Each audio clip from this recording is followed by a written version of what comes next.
long before the annals of history meticulously recorded their identities and achievements. Before the mighty empires of Europe ascended and then crumbled, there existed a civilization whose spirit, like an ethereal mist, permeated mountains and valleys, leaving behind enduring whispers and echoes that resonate powerfully even in our contemporary world. These were the Celts. A vibrant mosaic of tribes and cultures whose precise origins are still veiled in the mists of ancient enigma. The genesis of a people. From humble beginnings to cultural flourishing.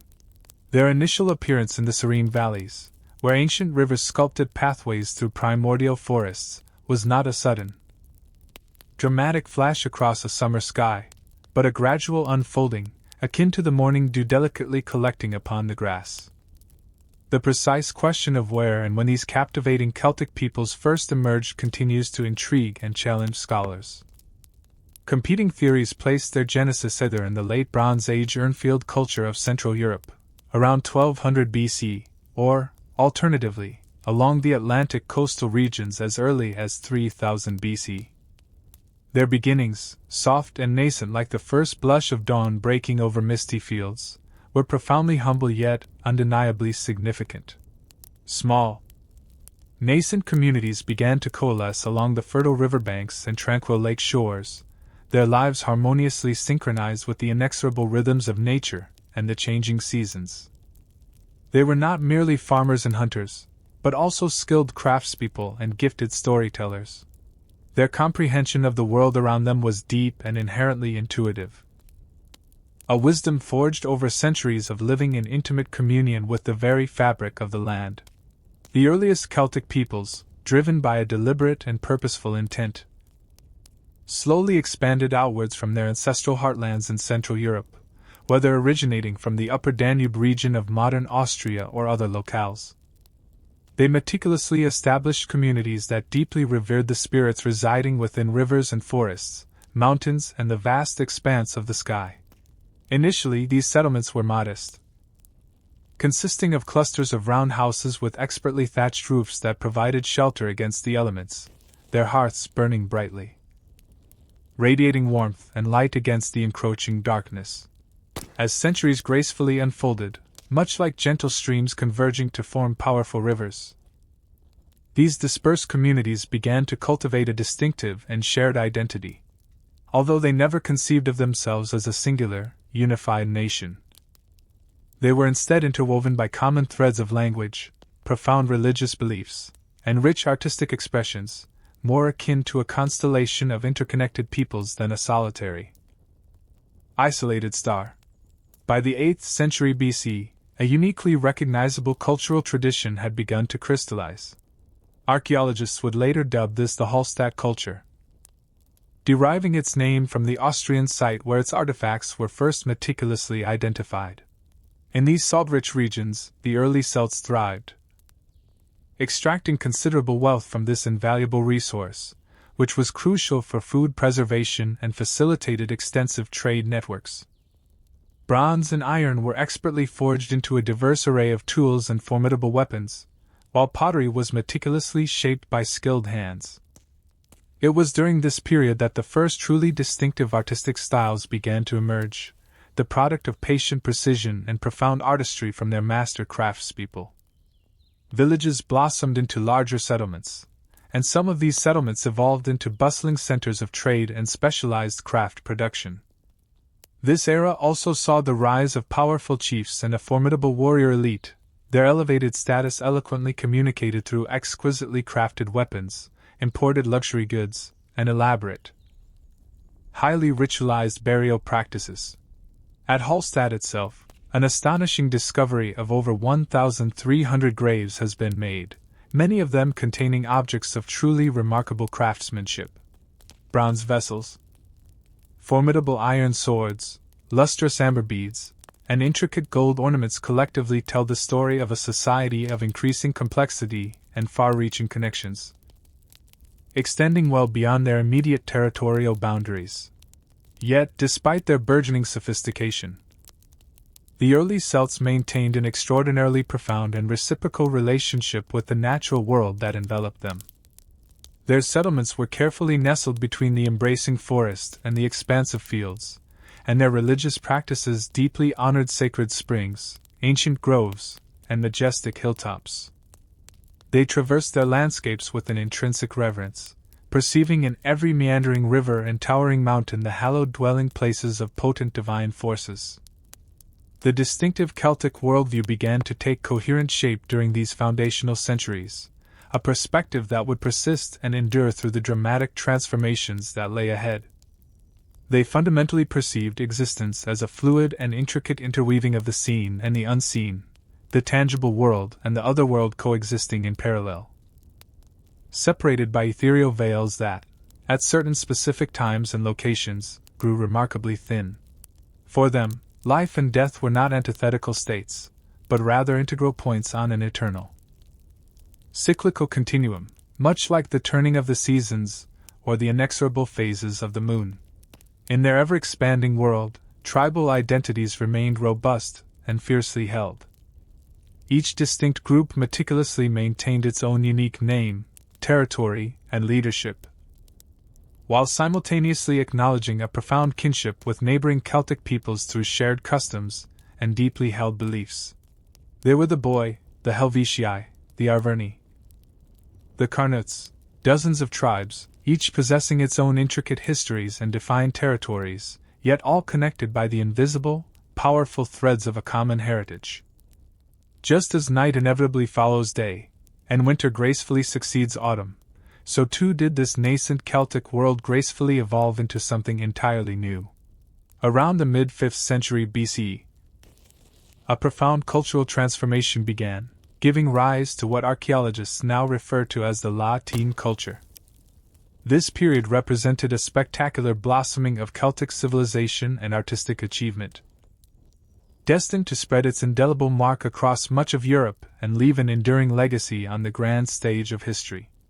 The serene, quiet waters of Lake Neuchâtel in Switzerland hold the eponymous site of this pivotal cultural phase, La Tène, where thousands of iron weapons, tools, and ornaments were ceremoniously deposited as sacred offerings to the gods, meticulously preserved within the cool embrace of the waters until their rediscovery in 1857. While the modern world had to await this rediscovery to unveil these treasures, the ancient Celts who forged them were simultaneously embarking on their most magnificent period of expansion and profound cultural expression. The winds of change were vigorously sweeping through ancient Europe, carrying with them the potent seeds of a culture whose profound legacy would resonate far beyond its immediate temporal boundaries. Like mist gracefully ascending from valley floors at dawn, the Celtic world was awakening to a myriad of new possibilities, guided by ancient patterns as old and fundamental as the very land itself. Life amongst the oaks, daily rhythms, craftsmanship, and society. The colossal forests of ancient Europe, populated by towering oaks and venerable yews, stood vast and primeval, silent custodians of mysteries that predated human memory. Within these verdant cathedrals, where golden sunlight dappled through dense leafy canopies, the Celtic peoples discovered both essential sustenance and profound sanctuary. They were profoundly known as the people of the oak, for these mighty trees held immense sacred significance for them. Even the name of their priestly class, the Druids, derived from words signifying oak knowledge. Daily life within Celtic communities flowed in harmonious synchronicity with the intrinsic rhythms of the natural world. With the first gentle light of dawn, settlements stirred into vibrant activity, smoke gracefully spiraled from hearth fires, children gathered fresh water from nearby streams, and farmers expertly led their cattle to pasture. Their dwellings were typically circular, constructed with walls of wattle and daub or sturdy timber, crowned with conical thatched roofs ingeniously designed to shed both rain and snow.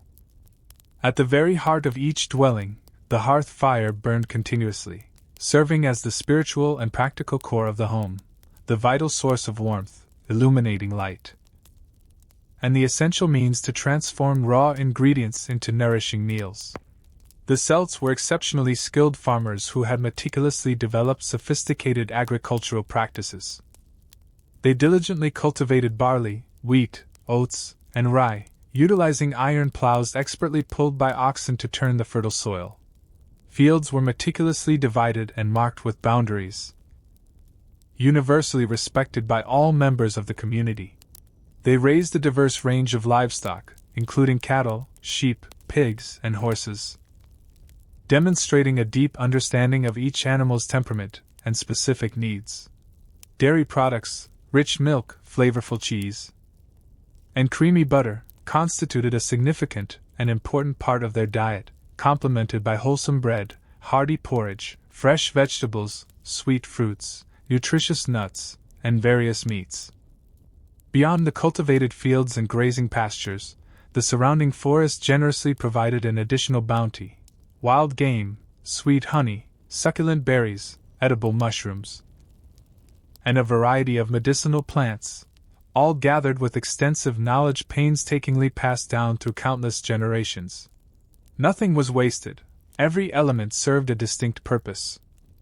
Animal hides were expertly transformed into durable leather for clothing and footwear, while wool was diligently spun and woven into intricate fabrics. Antlers and bones were meticulously carved into practical tools and decorative ornaments.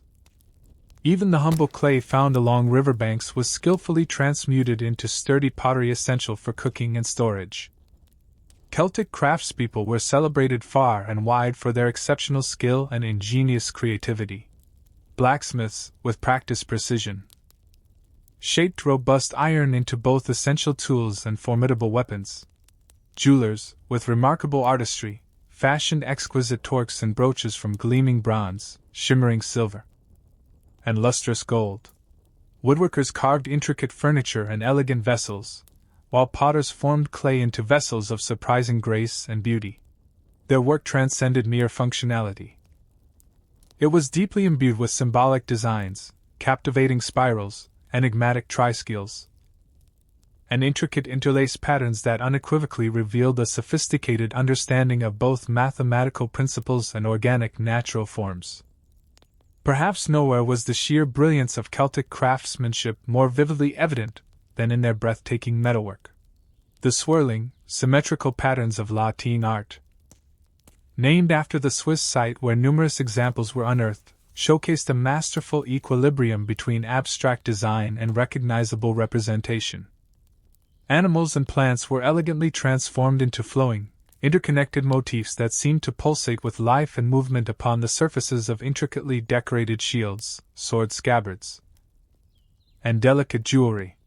These designs were not merely superficial decorations.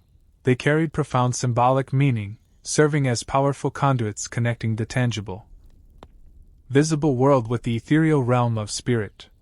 Within Celtic society, distinct and specialized roles gradually emerged over time, fostering communities that were simultaneously structured and remarkably adaptable.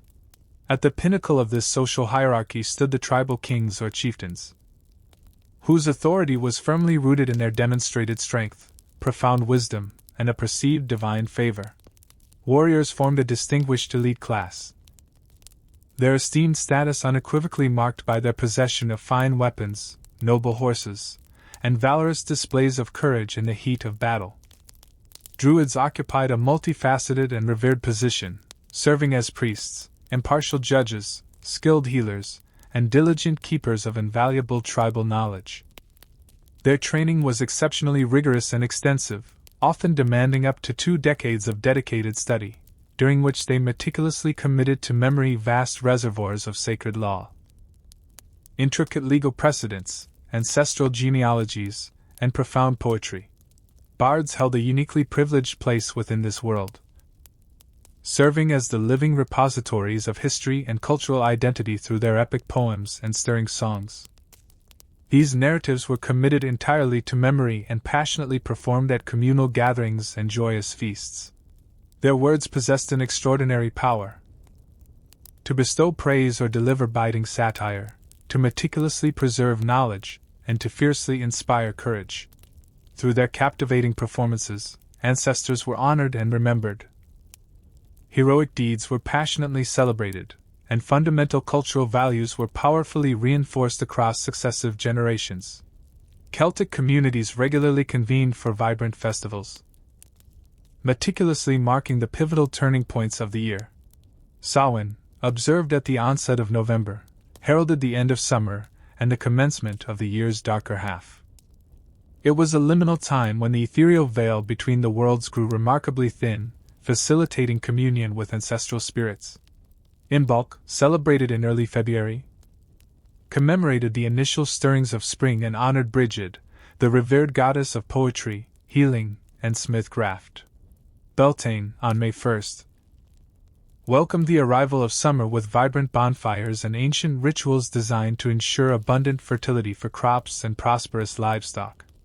Lugnasad, in early August, offered heartfelt thanks for the inaugural fruits of the harvest, and paid homage to the god Love through spirited athletic competitions and bustling trading fairs.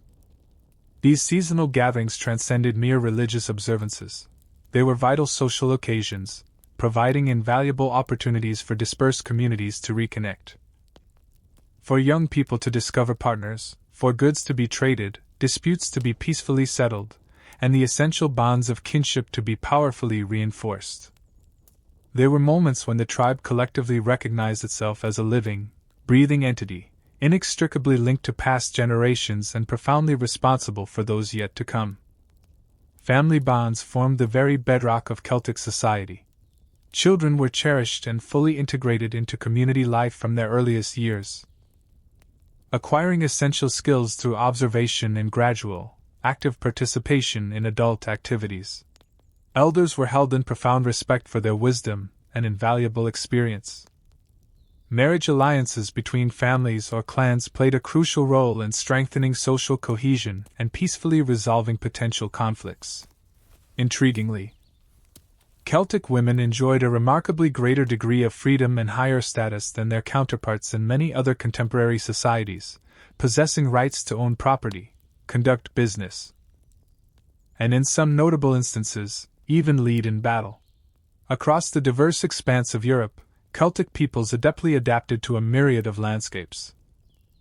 From the windswept coasts of Ireland and Britain to the majestic alpine valleys of Switzerland, from the dense forests of Gaul to the sprawling plains of Central Europe, each region developed its own unique variations of Celtic culture, shaped by specific local conditions and continuous interaction with neighboring peoples.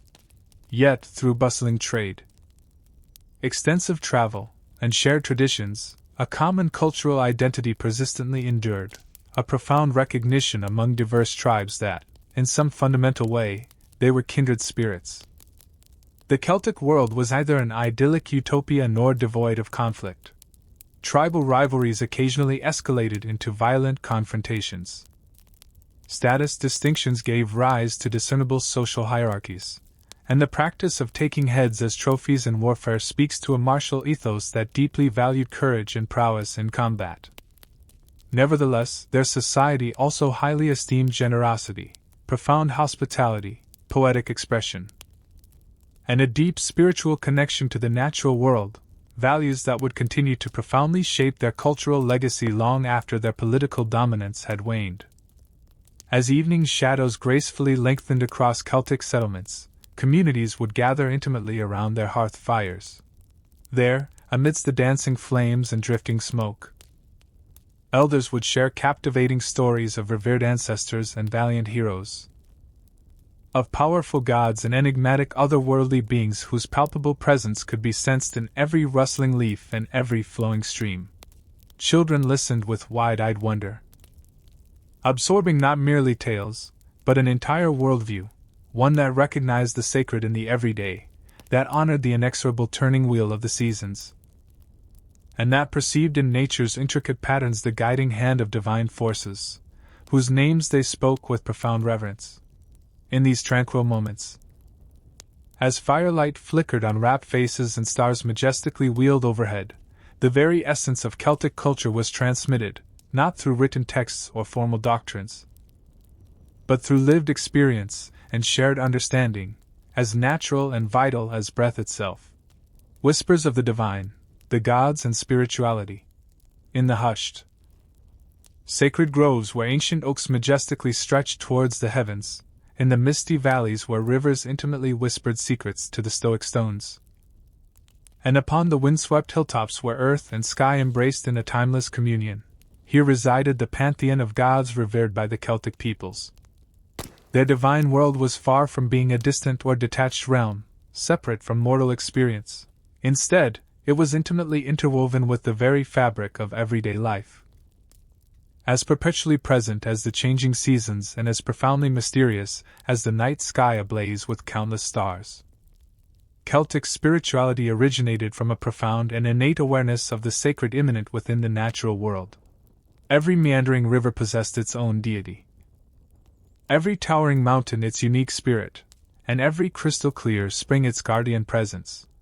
These were not mere symbolic representations, but living, dynamic forces with whom humans could establish communication through meticulous ritual, heartfelt offering, and fervent invocation.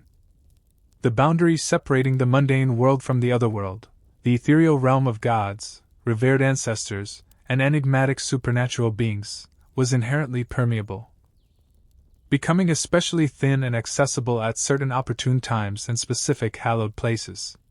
Unlike religions characterized by canonical texts and rigid hierarchical structures, Celtic spiritual traditions remained fluid and remarkably adaptable, exhibiting variations across different regions while consistently upholding certain fundamental core elements. Their gods were numerous and intricately complex, possessing roles and attributes that frequently overlapped or underwent transformations according to specific local needs and understandings. Nevertheless, through diligent archaeological evidence, invaluable classical writings, and later mythologies painstakingly recorded by Christian monks, captivating glimpses of this rich and diverse pantheon gracefully emerge. Among the most prominent and revered deities was Lugh, the multi-skilled god, intrinsically associated with light, masterful craftsmanship, and noble kingship. His grand festival, Lugnasad, marked the auspicious beginning of the harvest season in early August. Celebrated with vibrant communal gatherings that included spirited athletic competitions, bustling trading fairs, and sacred ceremonies honoring the very first fruits of the harvest. Lugh personified the epitome of versatility and excellence, a master of every conceivable skill, from the martial arts of warfare to the eloquent art of poetry. He served as a divine exemplar of the Celtic admiration for multi-talented individuals.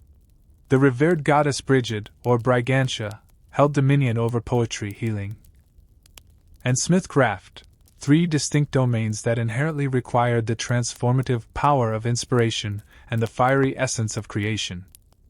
Sacred wells and life-giving springs were often consecrated to her, serving as hallowed places where pilgrims sought solace and healing for both body and spirit. Her festival at Imbolc, in early February, celebrated the inaugural stirrings of spring, a time when ewes began to lactate and the earliest, most delicate flowers bravely pushed through the dormant winter soil, potent symbols of the vital life force returning after the dark, cold season. In the rich tapestry of Irish tradition, the Dagda was depicted as a venerable father figure among the gods, possessing a mythical cauldron of plenty that was said never to empty.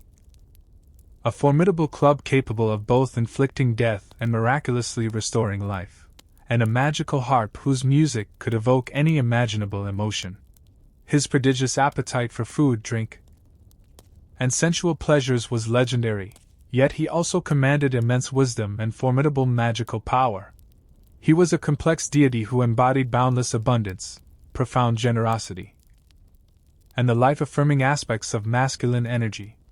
The goddess Danu, or Dawn in Welsh tradition, was deeply revered as the Divine Mother, the ancestral deity from whom many other gods descended.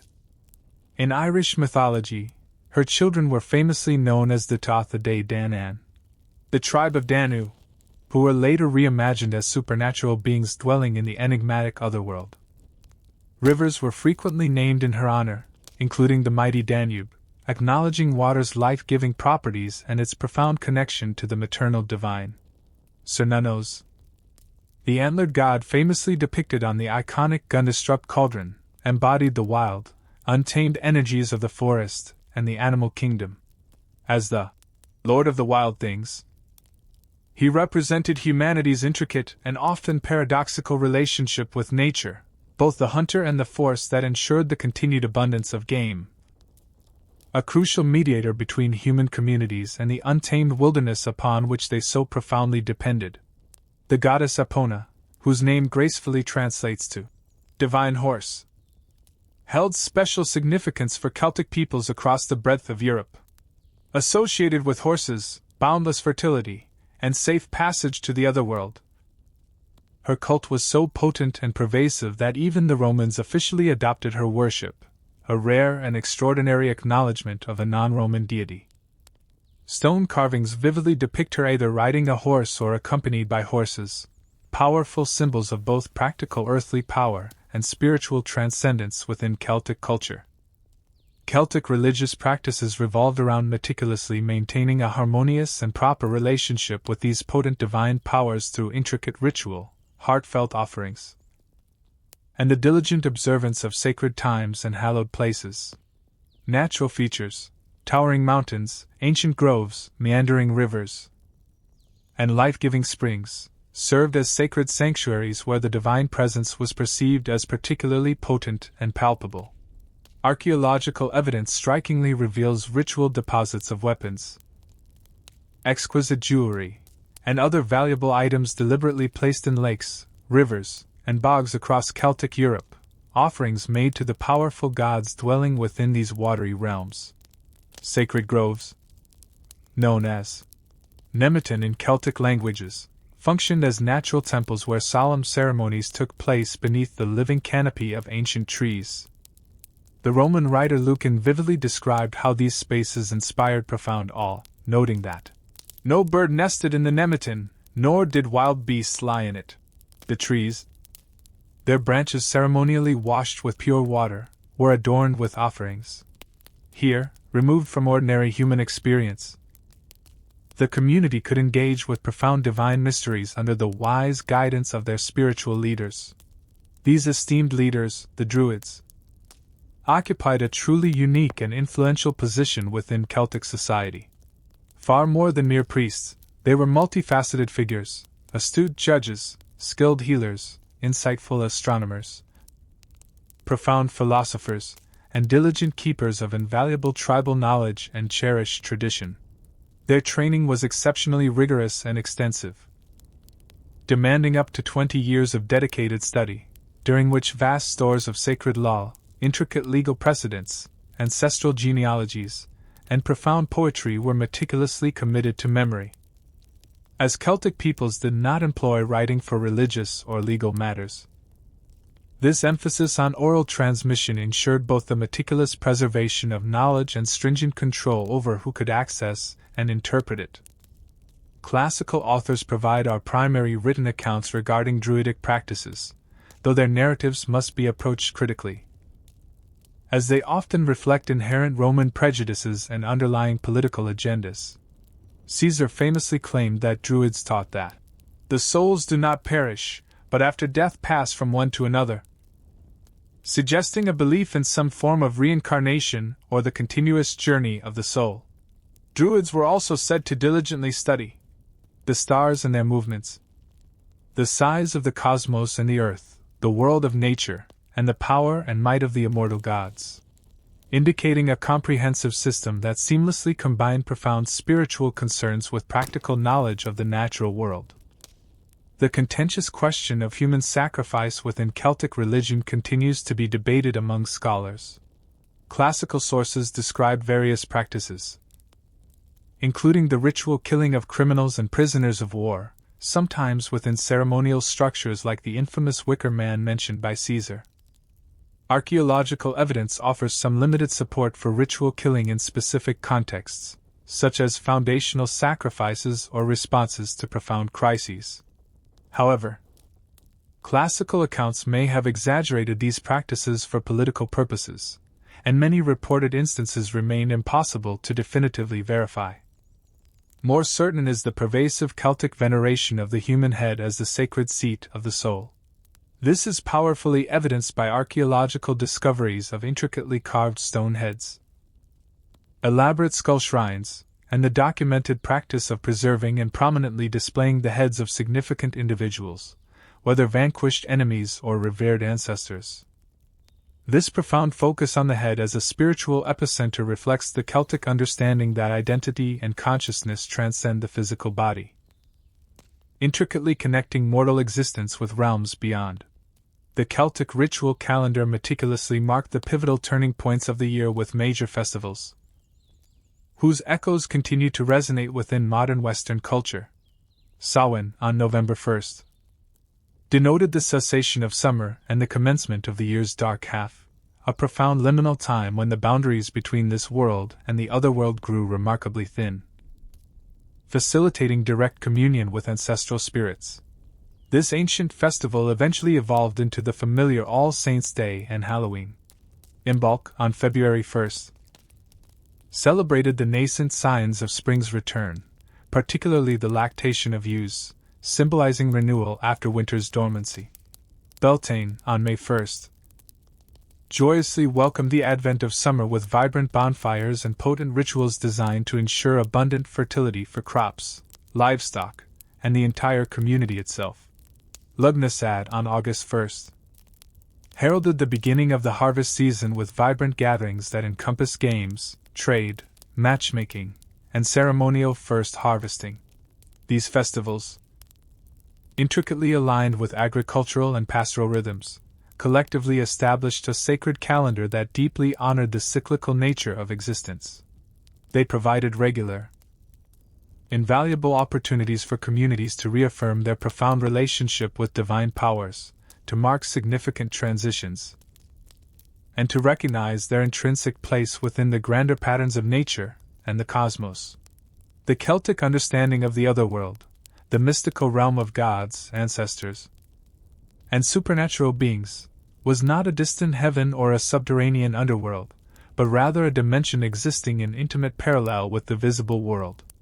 It was accessible through specific places, such as enigmatic caves, tranquil lakes, or ancient burial mounds, or at particular, potent times, most notably Samhain. This otherworld was often depicted as an island or a cluster of islands far to the west, a paradisiacal place of eternal youth, boundless abundance, and captivating beauty, where time flowed differently than in the mortal realm. Tales of arduous journeys to and from this otherworld richly populate Celtic mythology, suggesting a worldview in which the boundaries between seen and unseen realms remained inherently permeable. Heroes might be graciously invited to otherworldly feasts, fall deeply in love with divine beings, or receive magical gifts and profound knowledge before ultimately returning to the human world, irrevocably transformed by their extraordinary experiences.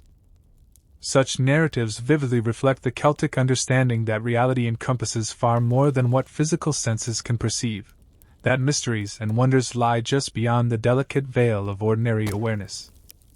As twilight gracefully descended upon forest groves and sacred springs, as mist eerily rose from river valleys, and as stars gradually emerged in the deepening sky, Celtic peoples viscerally felt the pervasive presence of their gods all around them.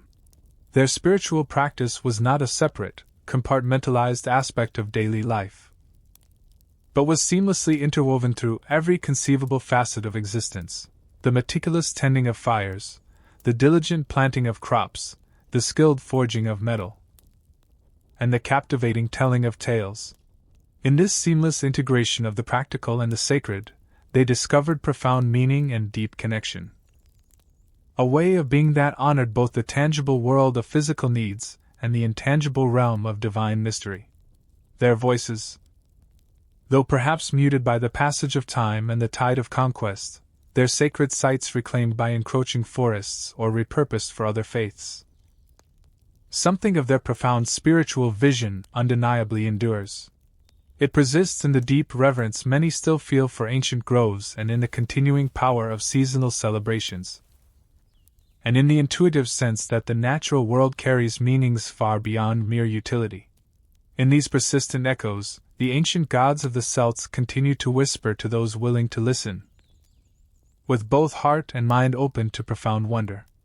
The art of beauty and battle, Celtic craftsmanship, In the exceptionally skilled hands of Celtic craftspeople, ordinary materials such as metal, wood, clay, and fiber underwent a remarkable metamorphosis, being transformed into objects of both essential practical utility and breathtaking aesthetic beauty. Their artistic vision, distinctively unique and remarkably sophisticated, speaks eloquently across millennia, a visual language characterized by swirling patterns, highly stylized animal forms, and geometric precision that continues to captivate the modern imagination. Celtic art emerged from deep cultural roots and progressively evolved through centuries of continuous innovation and subtle external influences. The earlier Hallstatt period, roughly spanning from 1200 to 450 BC, favored geometric designs, precise circles, elegant triangles, and intricate diamond patterns, meticulously arranged with mathematical precision on pottery, textiles, and metalwork. These abstract motifs, frequently organized into distinct bands or zones, powerfully displayed a careful sense of rhythm and balance that would fundamentally characterize Celtic aesthetics throughout their profound cultural flourishing. With the transition to the La Tène period, around 450 BC, Celtic art underwent a dramatic and transformative shift. Contact with Mediterranean cultures, particularly the Etruscan and Greek civilizations, introduced a wealth of new techniques and artistic motifs. Celtic artists, rather than merely imitating, brilliantly absorbed and creatively reinvented these elements according to their own distinctive aesthetic principles. The outcome was not a simple mimicry, but a masterful creative synthesis, yielding a unique artistic language that scholars universally recognize as quintessentially Celtic. The defining characteristics of this mature Celtic style included curvilinear designs featuring flowing, organic forms, intricate interlaced patterns where lines intricately weave over and under each other in seemingly endless knots, stylized animal and plant motifs that skillfully balanced between abstraction and clear representation. A prominent feature was also a horror vacui, an inherent tendency to fill all available space with elaborate ornament, leaving no surface untouched or undecorated. Metal objects unequivocally showcase Celtic artistry at its most refined and exquisite. Gold torques, rigid neck rings adorned with elaborate terminal ends, served as potent symbols of elevated status and divine protection. The Snettisham Great Torque, a magnificent discovery in Norfolk, England, intricately combines twisted gold wires with terminal buffers adorned in stunning relief, displaying extraordinary technical skill and unparalleled artistic sophistication. Such pieces were not merely ornamental, they carried profound cultural significance, quite possibly linking wearers to powerful divine forces or ancestral authority. Bronze mirrors, particularly those originating from Britain in the later La Tène period, featured backs meticulously decorated with compass-drawn circular patterns filled with intricate relief work. The Desborough mirror, with its perfectly balanced composition of graceful curves and dynamic spirals, eloquently demonstrates how Celtic artists achieved profound harmony through complex geometric relationships, strongly suggesting a deep knowledge of mathematical principles applied with intuitive artistic flair. Weapons and armor received exceptional artistic attention, transforming implements of war into powerful expressions of cultural values and esteemed status. Sword scabbards bore exquisitely engraved or embossed designs that appeared to flow along their entire length, often incorporating stylized animals, enigmatic faces, or abstract patterns. Shields, like the famous Battersea shield recovered from the River Thames, combine practical protection with striking artistic expression through embossed bronze facing and vibrant enameled decorations that would have gleamed impressively under sunlight or firelight. Celtic artisans mastered highly specialized techniques, such as lost wax casting, for creating complex three-dimensional forms in metal. They developed advanced enameling methods, meticulously applying colored glass pastes to metal surfaces and firing them to create vivid red, blue, yellow, and green accents that dramatically contrasted with bronze or gold backgrounds. They perfected repoussé and chasing techniques for creating raised designs on metal surfaces, achieving effects of extraordinary delicacy and intricate complexity. Woodworking played a crucial role in Celtic material culture, though fewer examples survive today due to the organic nature of the material itself. Archaeological finds like the Fellbach-Schmiden cult figures, remarkable wooden sculptures of a man, woman, and stag discovered in Germany, reveal three-dimensional carving skills that eloquently translated the La Tène aesthetic into sculptural form. Wooden vessels, furniture, and architectural elements would undoubtedly have carried similar decorative treatments, creating environments where artistic expression permeated daily life. Textiles represented another vital arena for Celtic creativity. Although few actual fabrics have survived from ancient times, impressions found on metal objects, representations in art, and descriptions in classical texts strongly suggest sophisticated weaving technologies that produced plaids, checks, and stripes in vibrant colors. Clothing served as a significant marker of both identity and status, with elite members of society wearing elaborately patterned and dyed garments fastened with decorative brooches and belts that proudly displayed both their wealth and their cultural belonging. From the 3rd century BC onwards, coinage emerged as a new and important medium for Celtic artistic expression, rather than simply copying Greek or Roman models. Celtic minting authorities ingeniously created distinctive designs that abstracted and profoundly transformed classical motifs according to their own unique aesthetic principles. Faces became stylized patterns of captivating curves and spirals. Horses were ingeniously reduced to elegant assemblages of dots and crescents. These coins served not only monetary functions but simultaneously expressed a powerful cultural identity through their visual language. Stone carving developed later in Celtic art history, particularly in regions like Gaul and Britain, where Roman influence introduced more permanent architectural forms. Monumental sculptures, such as the Pillar of the Boatman from Paris, powerfully reflect the syncretism of later Celtic art, combining indigenous deities and artistic elements with classical forms. In post-Roman Britain and Ireland, this robust stone carving tradition would further evolve into the magnificent high crosses of the early Christian period, preserving La Tène artistic motifs within an entirely new religious context. The profound meaning behind Celtic artistic motifs remains partially enigmatic, as the artists themselves left no written explanations of their symbolic intentions.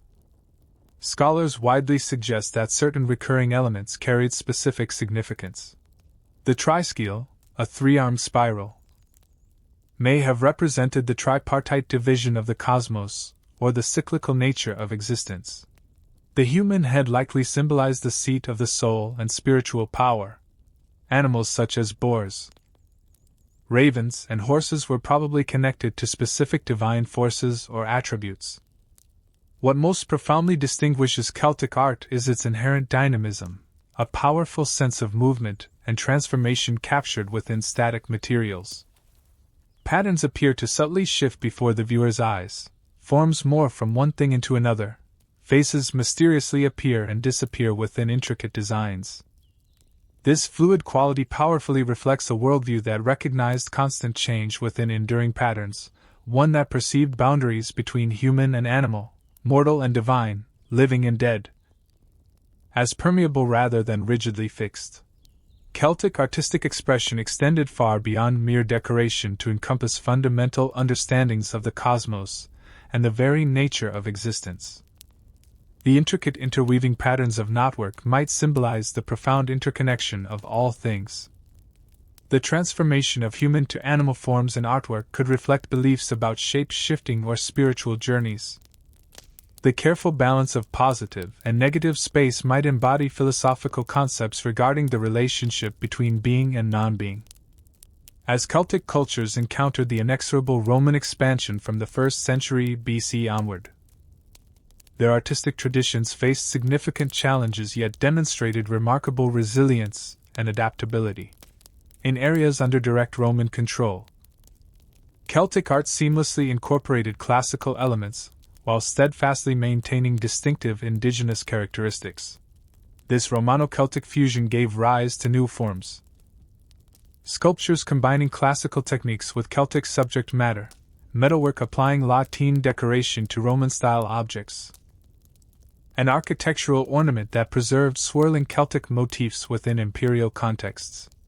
In regions beyond direct Roman control, particularly Ireland, which was never conquered by Rome, La Tène artistic traditions continued to develop along indigenous lines, laying crucial groundwork for the spectacular achievements of early medieval Celtic art. When Christianity arrived in these areas centuries later, bringing with it new technologies like manuscript production, Celtic artists brilliantly incorporated these innovations while preserving their ancestral aesthetic vision in monumental works such as the Book of Kells. The enduring power of Celtic art lies in its profound ability to communicate across time, speaking to something fundamental within human perception and imagination. Its balanced tension between order and organic freedom, its seamless blending of abstraction and representation, and its celebration of transformation within pattern, these inherent qualities continue to resonate powerfully with viewers today, inspiring contemporary artists and designers who find in these ancient forms of visual language of enduring relevance and undeniable power. As evening shadows gracefully lengthened across Celtic workshops, artisans might momentarily pause in their labor, holding up works in progress to catch the last rays of sunlight or the warm, inviting glow of hearth fires. In these fleeting moments of contemplation, they participated in a timeless tradition that intimately connected them to their revered ancestors and would extend forward to their descendants, an artistic legacy that, though interrupted and transformed by the relentless forces of history, would never entirely vanish from human cultural memory. Children of Destiny. Expansion and confrontation. The distant thunder of hooves carried by the wind signaled their approach long before the riders themselves appeared on the horizon. For countless communities across ancient Europe, this sound heralded not merely their arrival, but profound change, sometimes bringing trade and cultural exchange, at other times ushering in conquest and displacement. The Celtic peoples, originally concentrated primarily in Central Europe, were then embarking on a period of dramatic and far-reaching expansion that would ultimately stretch their influence from the Atlantic shores of Ireland all the way to the Black Sea and even beyond. Beginning around the 5th century BC, various Celtic groups commenced their outward migrations from their Central European heartlands. These movements were not singular, coordinated invasions, but rather complex, multi-generational processes, sometimes manifesting as peaceful infiltrations, at other times as forceful military conquests, and occasionally as responses to environmental pressures or burgeoning population growth. Regardless of their specific causes, these migrations irrevocably altered the cultural landscape of Europe forever. To the south, intrepid Celtic warriors ventured across the formidable Alps into northern Italy around 400 BC. Roman historians meticulously recorded how these Gauls, as they termed them, decisively defeated Etruscan forces and established new settlements in the remarkably fertile Po Valley. Their enduring presence would leave lasting marks, evident in place names and deep cultural influences, creating a region the Romans would eventually designate as Cisalpine Gaul. Gaul on this side of the Alps. The classical world received a shocking and undeniable demonstration of formidable Celtic military prowess in 387 BC. When warriors led by a chieftain named Brennus utterly defeated Roman forces at the river Allia and proceeded to famously sack Rome itself, although they eventually withdrew after receiving a substantial payment. This momentous event left an indelible impression on Roman consciousness and profoundly influenced their literature for centuries to come. Westward expansion carried Celtic peoples to the Iberian Peninsula, where they engaged in dynamic interaction with indigenous populations, giving rise to distinctive cultural blends, particularly in regions like Galicia and northern Portugal. Archaeological and linguistic evidence reveals communities that diligently maintained Celtic cultural elements, while adaptively integrating local conditions and influences, forging hybrid societies that Roman writers later termed Celtiberian. The British Isles experienced successive waves of Celtic settlement, possibly commencing as early as the 8th century BC. though the precise timing and exact nature of these movements remain subjects of ongoing scholarly debate. Whether through large-scale mass migration or a more gradual process of cultural diffusion.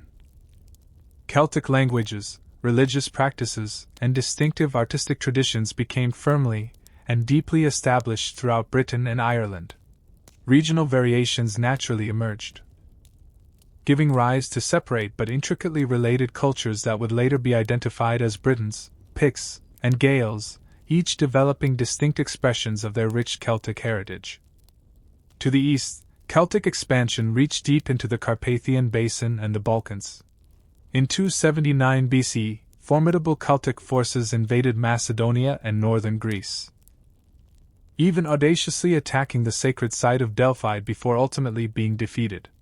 Some groups continued their eastward journey into Asia Minor, eventually settling in a region the Greeks named Galatia, the very Galatians to whom St. Paul would later address one of his epistles. These, Eastern Celts, diligently maintained their core cultural traditions while adaptively integrating into new environments and interacting with neighboring societies, thereby creating another distinctive regional expression of Celtic civilization. By the 3rd century BC, Celtic influence impressively spanned a vast arc of territory, stretching from Ireland all the way to Turkey.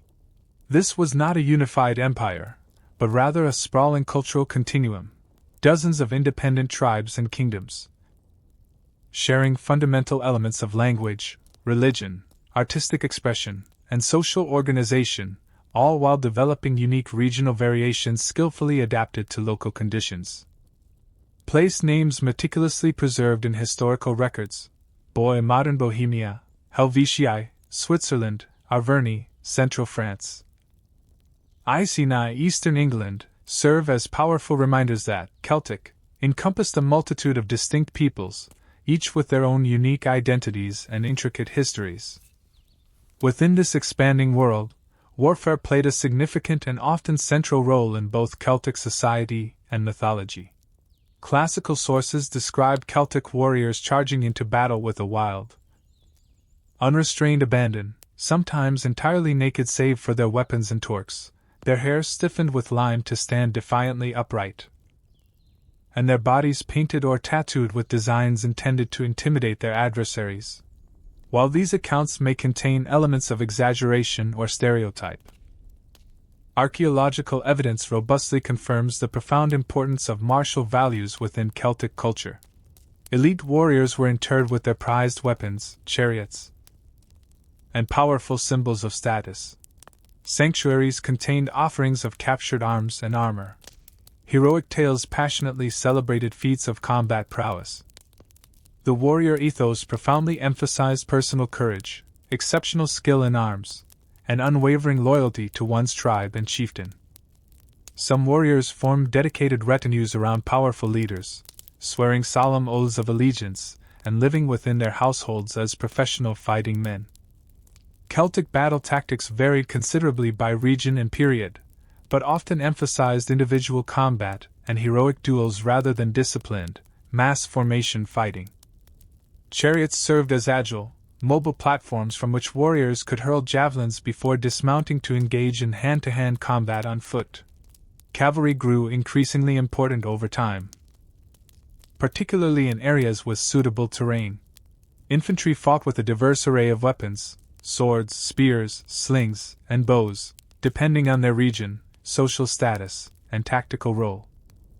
The distinctive long sword of the La Tène period epitomized Celtic weapon design, an iron blade optimized for cutting rather than thrusting, featuring a heart-shaped guard and often an anthropomorphic hilt. These were not merely functional objects, but powerful expressions of status and identity, frequently adorned with elaborate designs and symbols. A warrior's sword might be treasured and passed down through generations, accumulating stories and significance far beyond its practical purpose. Celtic military equipment evolved through continuous contact with other cultures and adaptive responses to changing conditions. Helmets incorporated both indigenous designs and elements borrowed from Italic, Greek, or later Roman models. Shield forms ranged from the tall, oval shields of earlier periods to the flat, rectangular, scutum-like shields of later eras. Body armor might include mail shirts, a significant Celtic innovation that the Romans would later adopt for those who could afford them, or more simple leather and padded cloth for others. This pervasive martial culture contributed significantly to Celtic expansion, but it ultimately faced its greatest challenge when encountering the highly disciplined legions of Rome. The Romans, with their professional army, standardized equipment, impressive engineering capabilities, and highly strategic approach to warfare, represented a fundamentally different military tradition. Where Celtic warfare often emphasized individual heroism and personal honor, Roman warfare prioritized unwavering discipline, cohesive formation fighting, and systematic conquest and occupation. The first major confrontation between these two distinct military traditions occurred during Rome's expansion into the Po Valley, bringing them into direct conflict with the Boii and other Celtic tribes who had settled the region. Despite fierce resistance, the Celts of northern Italy were gradually subdued and ultimately incorporated into the expanding Roman Republic. By 191 BC, the region was firmly under Roman control, though Celtic cultural elements persisted in rural areas for generations.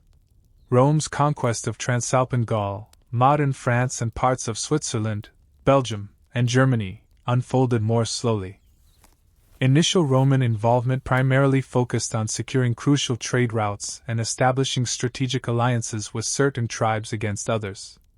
In 125 to 121 BC, the Romans established their first province beyond the Alps, effectively controlling a narrow corridor along the Mediterranean coast that connected Italy with their Spanish territories. The decisive transformation came with Julius Caesar's campaigns from 58 to 51 BC. In a series of brilliantly executed military operations, Caesar systematically conquered the diverse Celtic peoples of Gaul, skillfully exploiting tribal rivalries, employing superior siege technology, and demonstrating ruthless determination.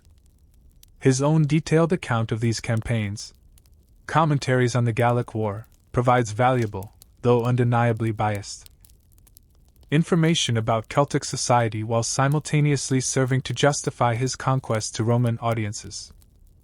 The Celtic leader Vercingetorix emerged as the most significant opponent to relentless Roman expansion, briefly uniting various tribes in a valiant resistance against Caesar.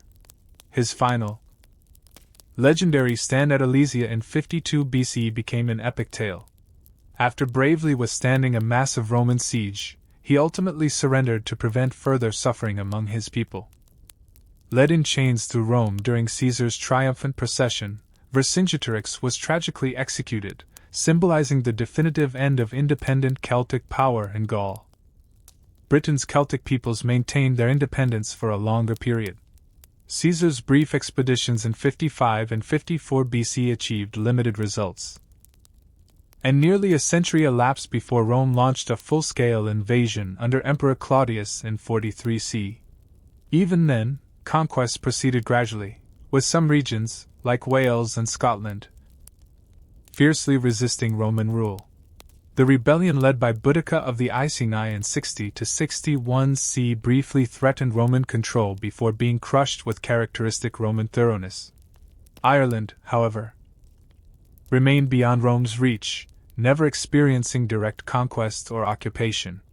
This fortunate isolation allowed indigenous Celtic traditions to develop along distinctive lines, creating a rich cultural inheritance that would later play crucial roles in preserving and transmitting Celtic heritage through the medieval period and beyond. In regions brought under Roman rule, Celtic cultures underwent complex and profound transformations.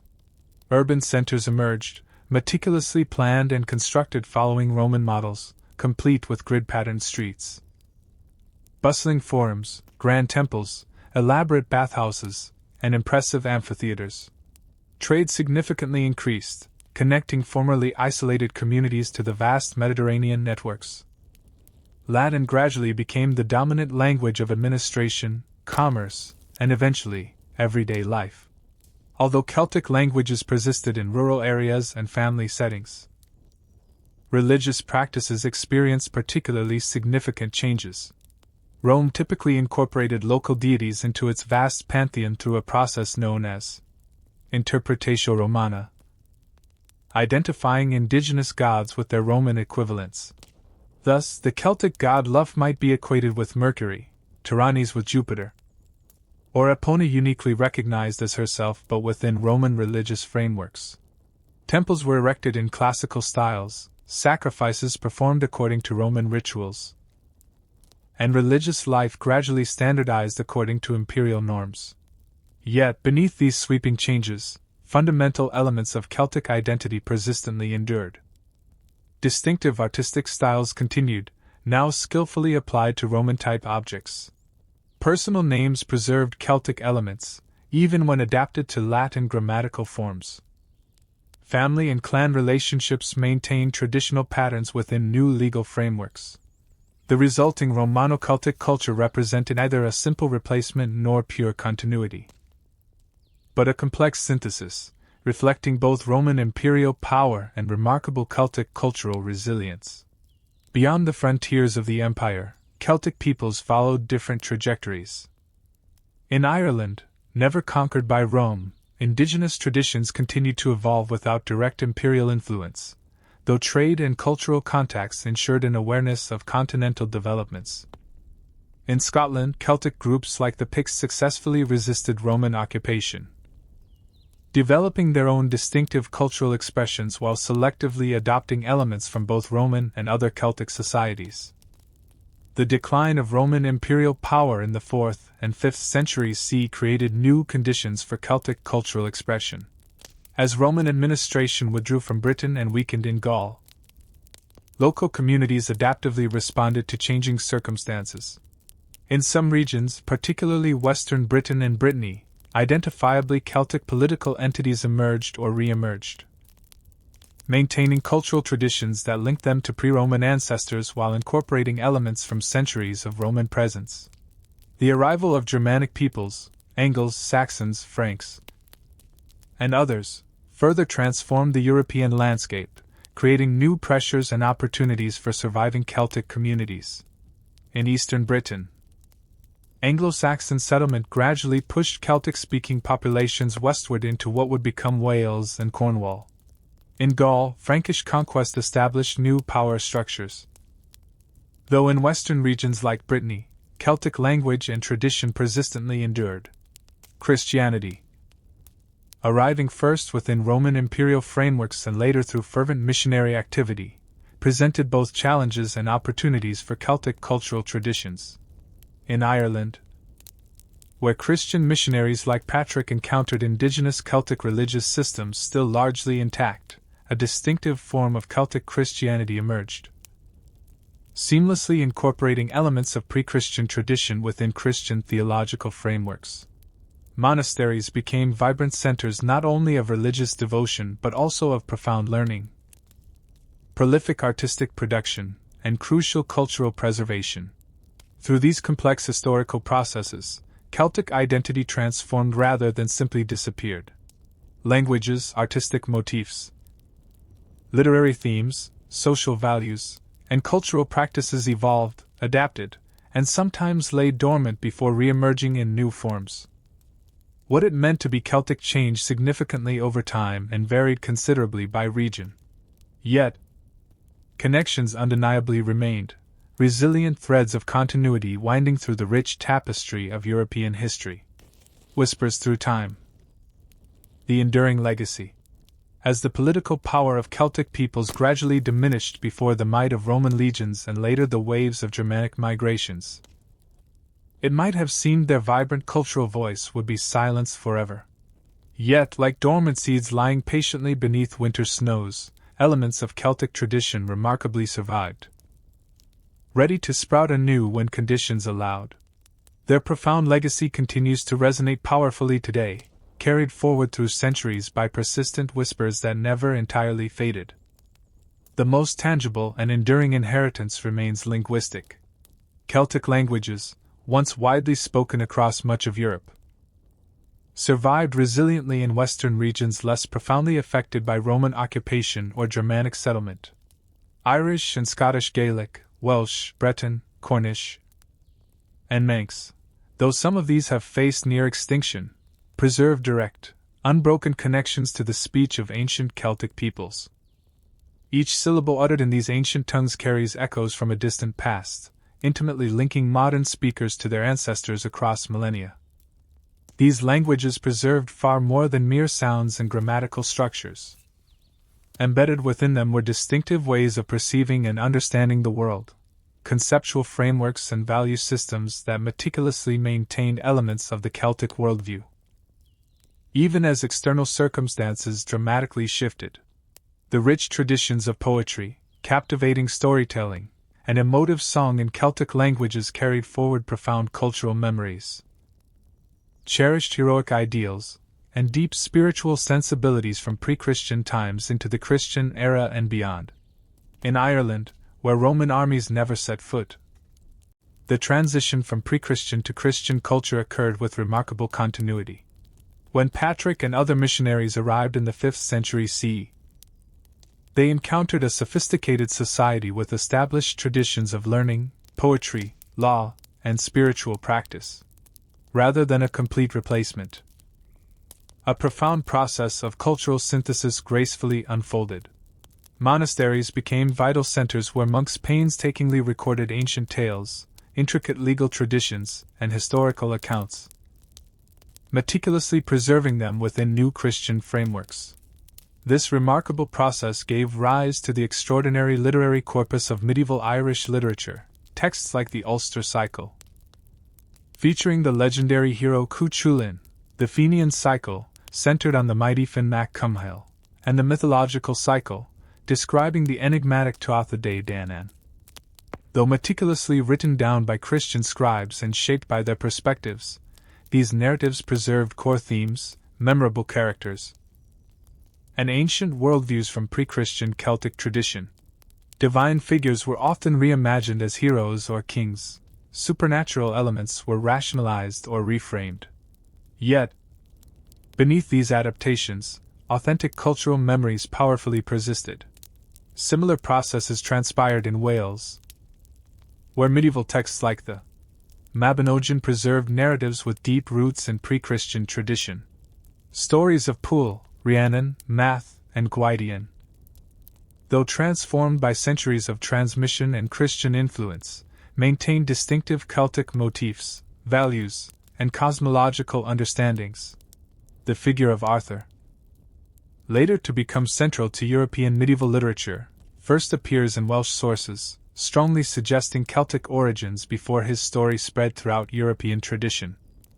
In the visual arts, Celtic motifs and aesthetic principles demonstrated remarkable persistence. The spectacular illuminated manuscripts of the early medieval period, the Book of Doe, the Lindisfarne Gospels, and most famously, the Book of Kells, applied distinctively Celtic artistic sensibilities to Christian subjects. Intricate interlaced patterns, graceful spirals, and zoomorphic designs derived from La Tène tradition adorn these sacred texts, creating a visual language that honored both Christian content and indigenous artistic heritage. Stone crosses throughout Ireland, Scotland, and Wales similarly combined Christian symbolism with a uniquely Celtic artistic execution. These monumental structures, often standing at significant landscape points or monastic sites, featured biblical scenes and Christian symbols executed with unmistakably Celtic artistic techniques. The high crosses of Ireland, with their characteristic ring connecting the arms, became emblematic of this profound cultural synthesis, a distinctively Irish expression of Christian faith rendered through an indigenous artistic language. Monasteries established by Celtic Christians became centers not only for religious devotion but also for rigorous scholarship, prolific artistic production, and vital cultural preservation. These communities maintained distinctive practices, their own method for calculating Easter, particular Tantra styles, unique approaches to penance, and a strong emphasis on asceticism and scholarship, creating what historians later termed Celtic Christianity, though the extent of its uniqueness can be debated. This tradition preserved elements of indigenous spirituality while fully embracing Christian theology. From these monastic centers, Celtic-influenced Christianity radiated outwards through fervent missionary activities. Figures like Columba, who established the revered monastery at Iona, and Aidan, who founded Lindisfarne, carried this distinctive expression of Christian faith to Scotland and northern England. Later missionaries from Ireland and Britain traveled to continental Europe, establishing monasteries that would become important centers of learning during the early medieval period. Beyond formal religious contexts, elements of pre-Christian Celtic belief persisted robustly in folk traditions, customs, and popular superstitions. Sacred wells, once consecrated to Celtic deities, became associated with Christian saints, but seamlessly maintained their ancient healing and blessing functions. Seasonal celebrations marking the Celtic calendar, Samhain, Imbolc, Beltane, Lugnasad, transformed into Christian feast days or vibrant folk festivals, while meticulously preserving aspects of their original significance. Belief in fairies. The Sea or Daoine Sea of Irish tradition represented cultural memories of the Tuatha Dé Danann, once worshipped as deities, but now reimagined as supernatural beings dwelling within the landscape itself. Celtic legal traditions demonstrated similar persistence. In Ireland, the Brehon laws continued to function alongside, and sometimes in productive tension with, ecclesiastical law throughout the medieval period, maintaining principles and procedures with clear pre-Christian origins. Welsh law, meticulously codified in texts like the Laws of Hywel Dda, likewise preserved indigenous legal concepts even while incorporating Christian influences and adaptively responding to changing social conditions. Music and poetry served as particularly important vehicles for cultural continuity. Professional poets in Ireland, the Filled and Wales, the Beard, maintained ancient traditions of composition, performance, and rigorous training well into the modern era. Though their social position evolved over centuries, these figures preserved techniques, themes, and cultural values with deep historical roots. The Celtic fondness for alliteration, complex metrical forms, and dramatic recitation continued in bardic compositions long after their pre-Christian origins had faded from conscious memory. Musical traditions similarly maintained distinctive Celtic elements. The harp, particularly associated with Ireland and Wales, held a special status as both a practical instrument and a powerful cultural symbol. Specific tunings, playing techniques, and compositional forms passed from generation to generation, preserving not just melodies, but approaches to sound and musical understanding with ancient origins. Later instruments like the bagpipes, though not exclusively Celtic, became particularly associated with Celtic regions and traditional music forms. The fundamental Celtic reverence for the land itself, for specific mountains, rivers, forests, and springs, never entirely disappeared. Cultural memory preserved an acute awareness of sacred sites, often seamlessly incorporated into Christian contexts through churches built at pre-Christian ritual locations or stories associating saints with particular landscape features. Place names throughout formerly Celtic regions eloquently encode this awareness, preserving in linguistic form the special significance of specific locations. These linguistic fossils preserve not just sounds but deep-seated concepts, distinctive ways of perceiving and categorizing the world that originated in profound Celtic experience. Beyond these specific cultural elements, certain broader characteristics of the Celtic worldview demonstrated remarkable persistence. The Celtic appreciation for liminal spaces and times, thresholds between worlds, moments of transition, boundaries between categories, continued to influence literature, folklore, and everyday practice. The profound recognition of the natural world as alive with presence and meaning, though transformed by Christianity, remained an underlying intuition in many Celtic-derived traditions. After centuries of marginalization, Celtic cultural identity experienced a powerful revival beginning in the 18th and 19th centuries. Romantic nationalism, antiquarian interest, and resistance to cultural homogenization led to renewed attention to Celtic languages, literature, music, and art. while sometimes romanticized or simplified. These revival movements reconnected modern communities with historical traditions, sparking vibrant cultural renaissances in Ireland, Scotland, Wales, and Brittany. In the contemporary world, Celtic cultural elements continue to inspire both artistic and spiritual expression. Music drawing on Celtic traditions enjoys immense worldwide popularity. Visual artists skillfully incorporate Celtic motifs and design principles into modern work. Celtic literary traditions profoundly influence contemporary fiction and poetry. Even spiritual seekers draw inspiration from Celtic traditions, finding in them rich resources for connecting with nature, honoring sacred time and space, and exploring the mysterious borderlands between visible and invisible realms. This modern engagement with Celtic heritage spans a wide spectrum, from rigorous scholarly reconstruction to vibrant creative reinterpretation, from meticulous traditional preservation to innovative adaptation. What remains constant is the profound recognition that Celtic voices offer something distinctive and invaluable, perspectives shaped by unique historical experiences and cherished cultural values that provide compelling alternatives to dominant narratives of modern life. As the sun sets on ancient stone circles, as mist rises over sacred wells, as waves break on Atlantic shores where Celtic languages are still spoken, the whispers of this tradition continue. They speak not only of what was lost, but profoundly of what endures.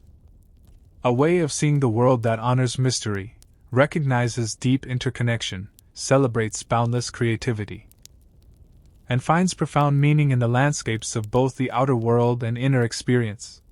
In these persistent whispers, the Celtic journey continues, flowing like an underground stream through the terrain of European and global cultural history, occasionally emerging into full view, but always present for those who know how to listen with both heart and mind open to wonder. Echoes in the land, the imprint of a civilization. From windswept highlands to misty valleys, from rocky coasts to verdant forests, the landscapes once intimately inhabited by Celtic people still powerfully echo with their enduring presence. Though centuries have gracefully passed since their political dominance faded, the indelible marks they left upon the land remain, some visibly apparent to the eye, others meticulously preserved in story and song, all collectively contributing to a profound sense of place that continues to shape the very identity and imagination of regions with Celtic heritage. Perhaps most immediately recognizable are the imposing physical monuments, stone circles, solitary standing stones, formidable hill forts, and enigmatic burial mounds that punctuate landscapes from Brittany to the Orkney Islands, though many of these impressive structures were created by peoples who preceded the Celts. Celtic communities seamlessly incorporated them into their own cultural landscapes, often adapting and profoundly adding to their significance. Modern visitors to iconic sites like Stonehenge, Avebury, or Callanish may encounter complex layers of meaning accumulated over millennia, with Celtic interpretations forming important chapters in these ongoing narratives. Hill forts, particularly characteristic of Iron Age Celtic settlement, majestically crown prominent elevations throughout Britain and parts of continental Europe. Sites like Maiden Castle in Dorset, with its massive ramparts and complex entrances, or Danbury in Hampshire, powerfully demonstrate a sophisticated understanding of defensive architecture and ingenious landscape utilization. Beyond their purely military significance, these structures represented vital centers of community identity and robust political authority, visible statements of tribal presence and power within their defined territories. Less monumental but equally significant are the countless remains of everyday settlement. The subtle foundations of round houses, ancient field boundaries, meandering trackways, and various agricultural structures eloquently reveal how Celtic peoples meticulously organized their living spaces and diligently worked the land. Archaeological investigation continuously uncovers these modest but profoundly revealing traces, providing invaluable insights into daily life, intricate social organization, and remarkable ecological adaptation among Celtic communities across diverse environments.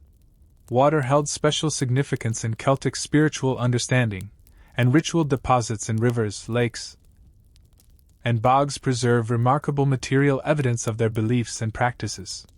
The River Thames has yielded spectacular items like the Battersea Shield and the Waterloo Helmet, deliberately placed in its waters as offerings to divine powers. Similarly, the Gundestrup Cauldron, discovered in a Danish peat bog, provides one of the richest visual records of Celtic religious iconography, though the precise circumstances of its deposition remain mysteriously veiled. Sacred springs and wells, once vibrant centers of Celtic ritual activity, often continued as significant sites through Christian transformation and into modern folk practice. Places like Chalice Well in Glastonbury, or St. Anne's Well in Whitefield maintained their profound association with healing and blessing through radical changes in religious context. The red-tinged waters of Chalice Well, linked in later tradition to the blood of Christ and the Holy Grail, may very well have held sacred significance for pre-Christian Celtic peoples precisely because of this unique characteristic.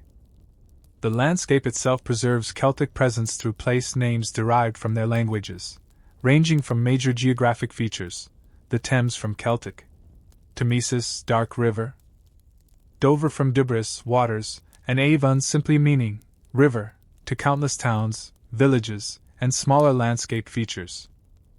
Celtic names encode profound cultural memories of how ancient peoples perceived and interacted with their environments.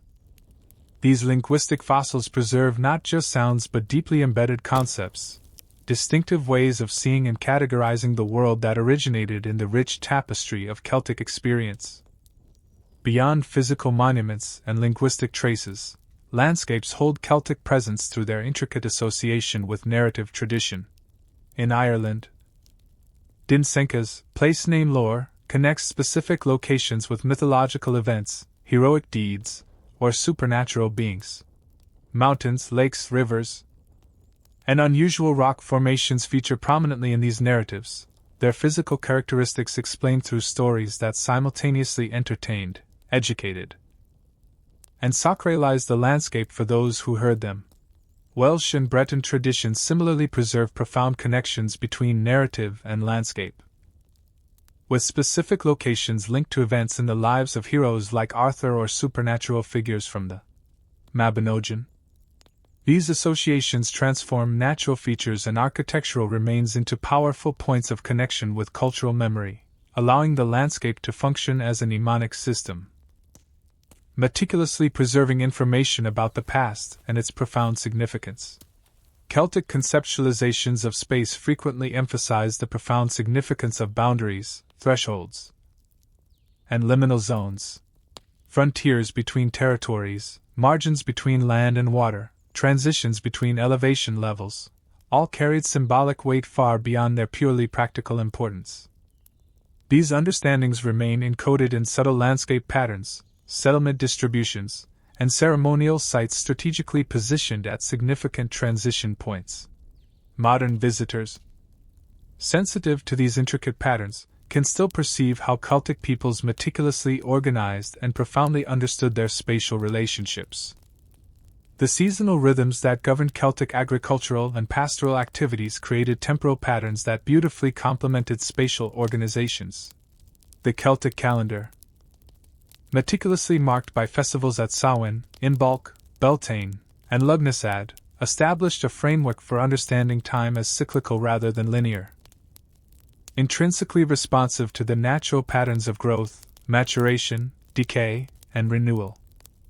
These temporal structures influence not only practical activities but also fundamental conceptual frameworks, intimately linking human experience to cosmic patterns perceived in the land and sky.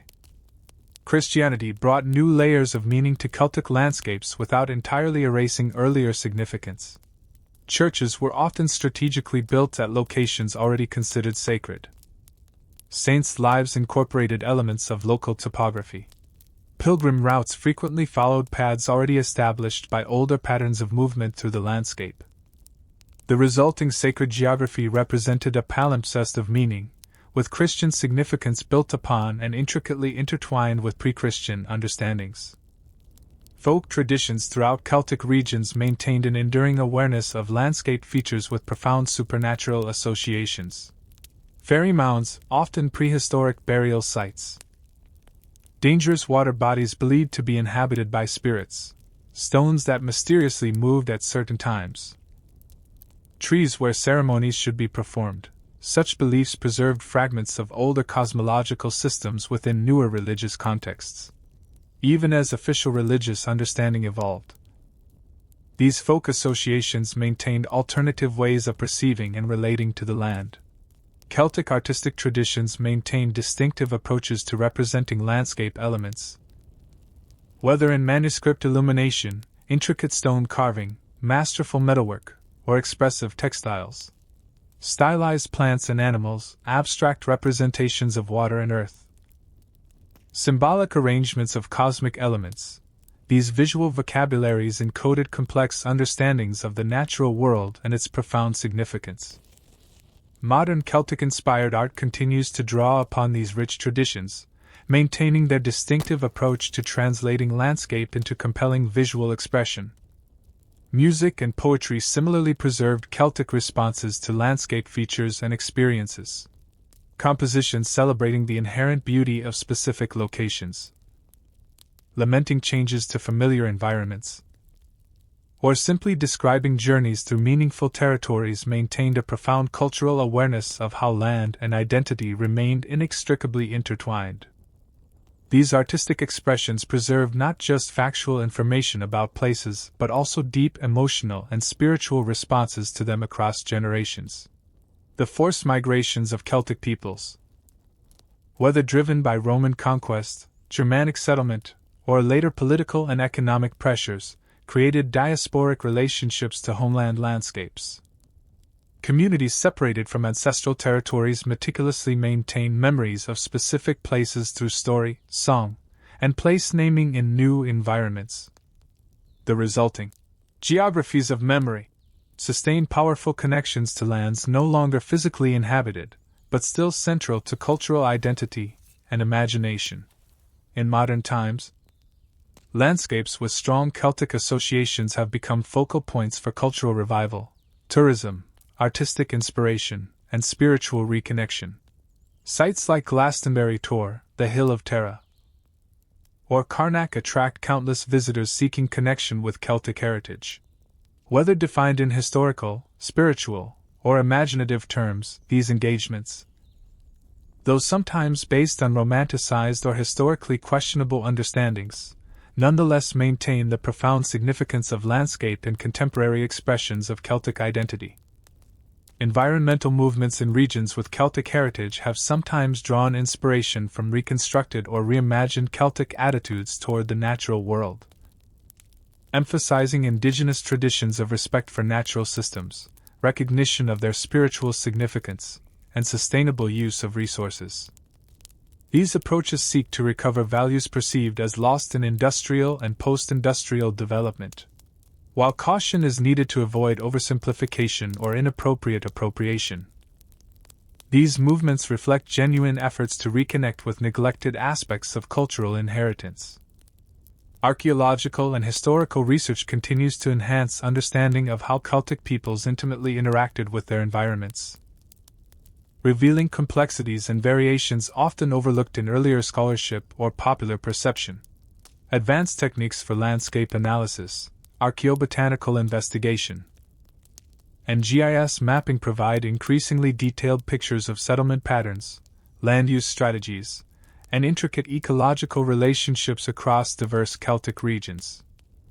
What emerges from this continuing engagement with Celtic landscapes is a profound recognition of how thoroughly cultural identity remains grounded in specific places and environmental relationships.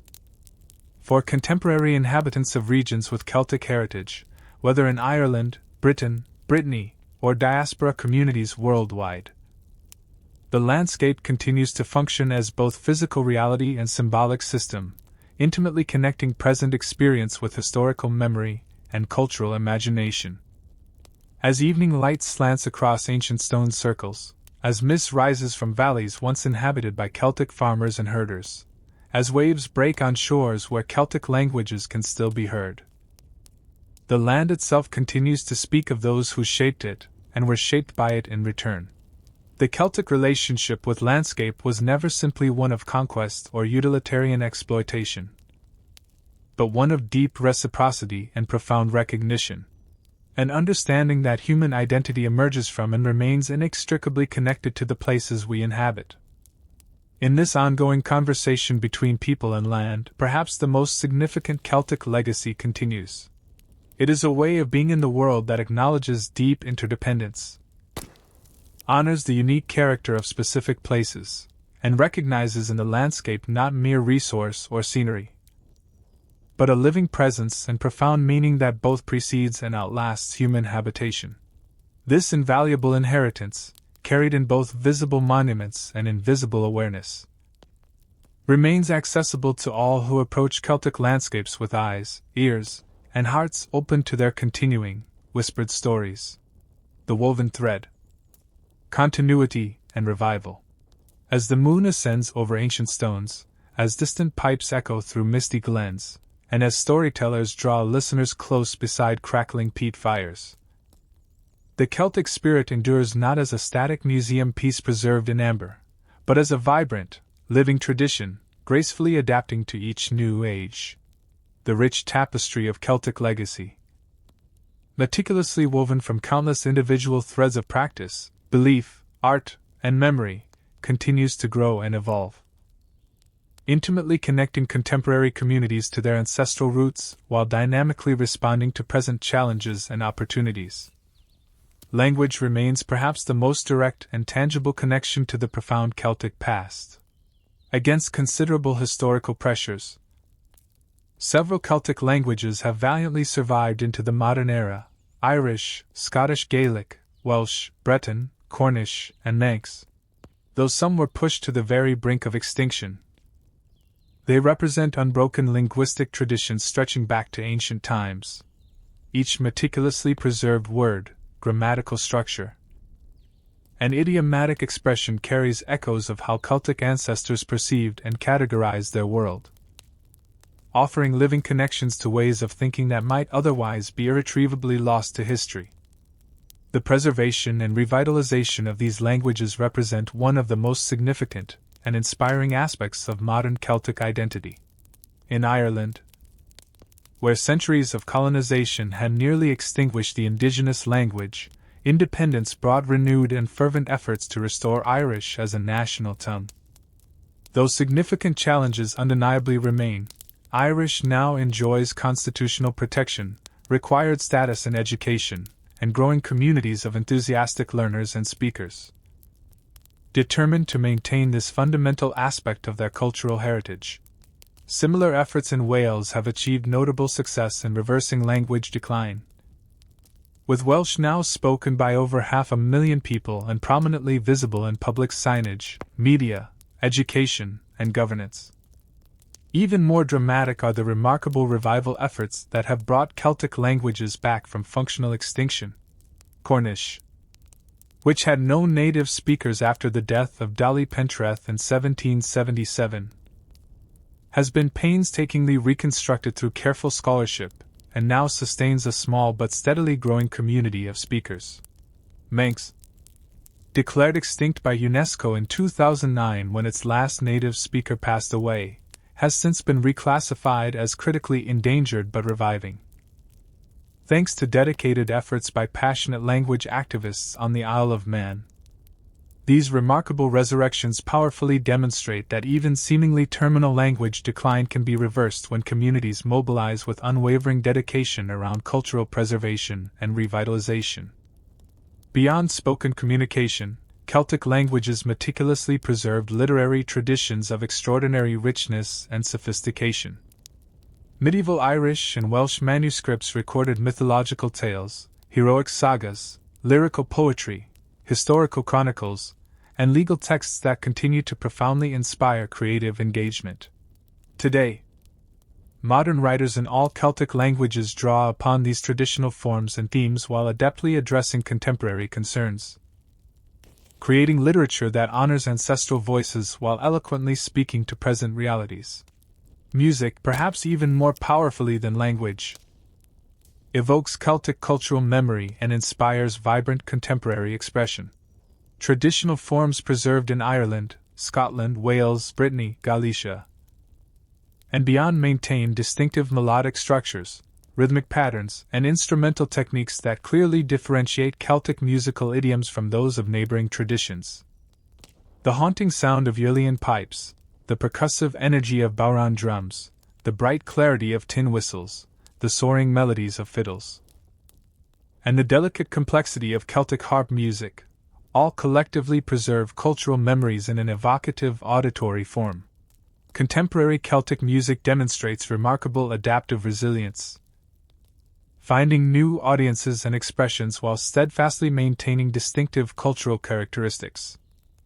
From traditionalists who meticulously preserve historical playing techniques and repertoires to innovative fusion artists incorporating elements from global musical traditions, Celtic musicians create rich sound environments that connect listeners to cultural memory while dynamically responding to changing contexts and inspirations. Annual festivals throughout Celtic regions and diaspora communities worldwide celebrate this living tradition, creating vibrant spaces where music serves as a powerful vector for cultural identity and continuity. Dance traditions similarly preserve embodied knowledge meticulously passed down through generations. The precise footwork of Irish step dancing, the graceful patterns of Scottish country dance, the communal energy of Breton folk dances, all maintain distinctive ways of moving that reflect historical social contexts and aesthetic values.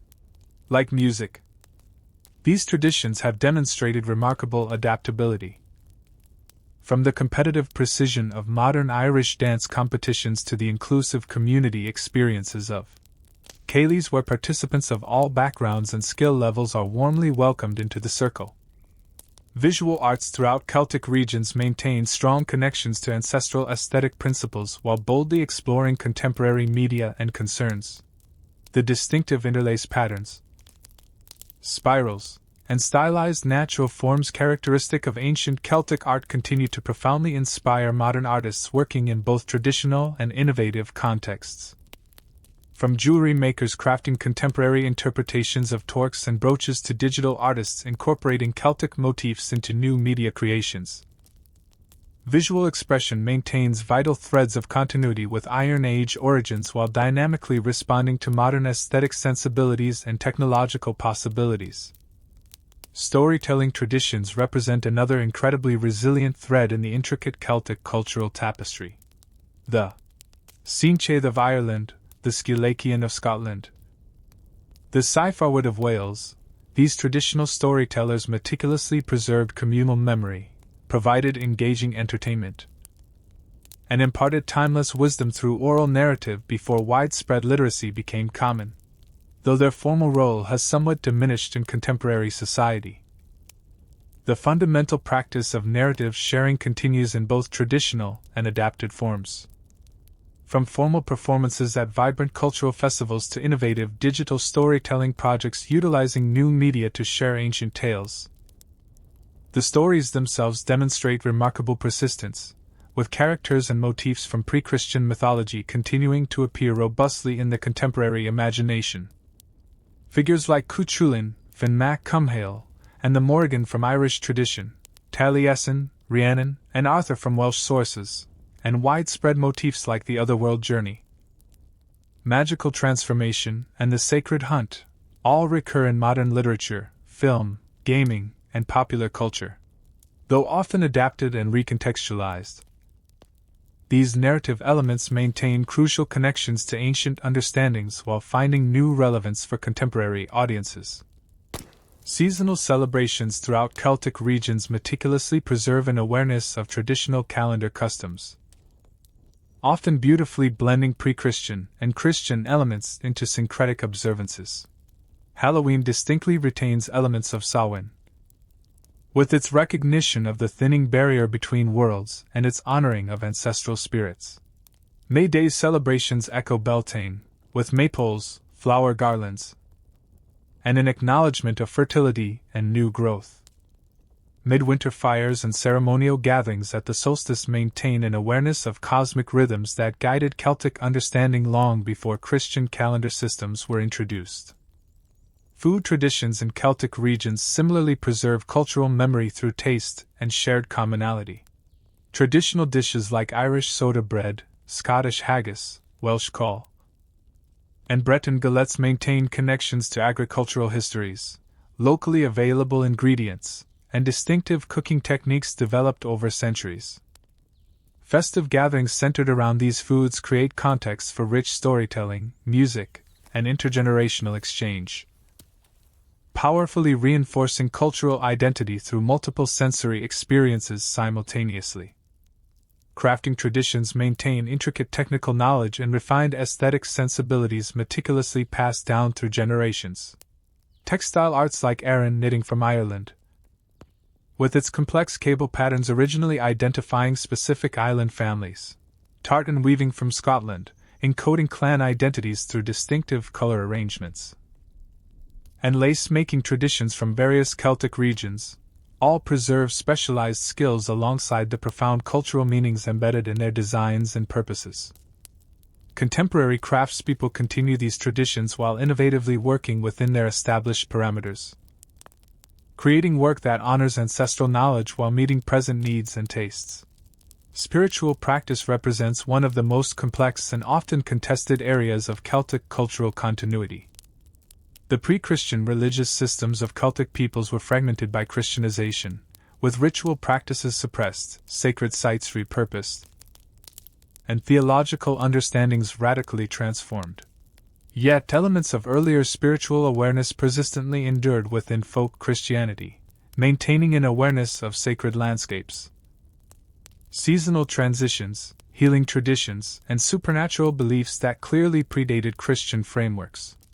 The modern Celtic spiritual revival takes various forms, from Christians exploring distinctive Celtic expressions of their faith to neo-pagans reconstructing pre-Christian practices based on archaeological and textual evidence. Celtic Christian traditions emphasize natural theology, the immanence of the divine in creation, and poetic engagement with Scripture in ways that echo pre-Christian Celtic sensibilities while remaining firmly within Christian theological frameworks.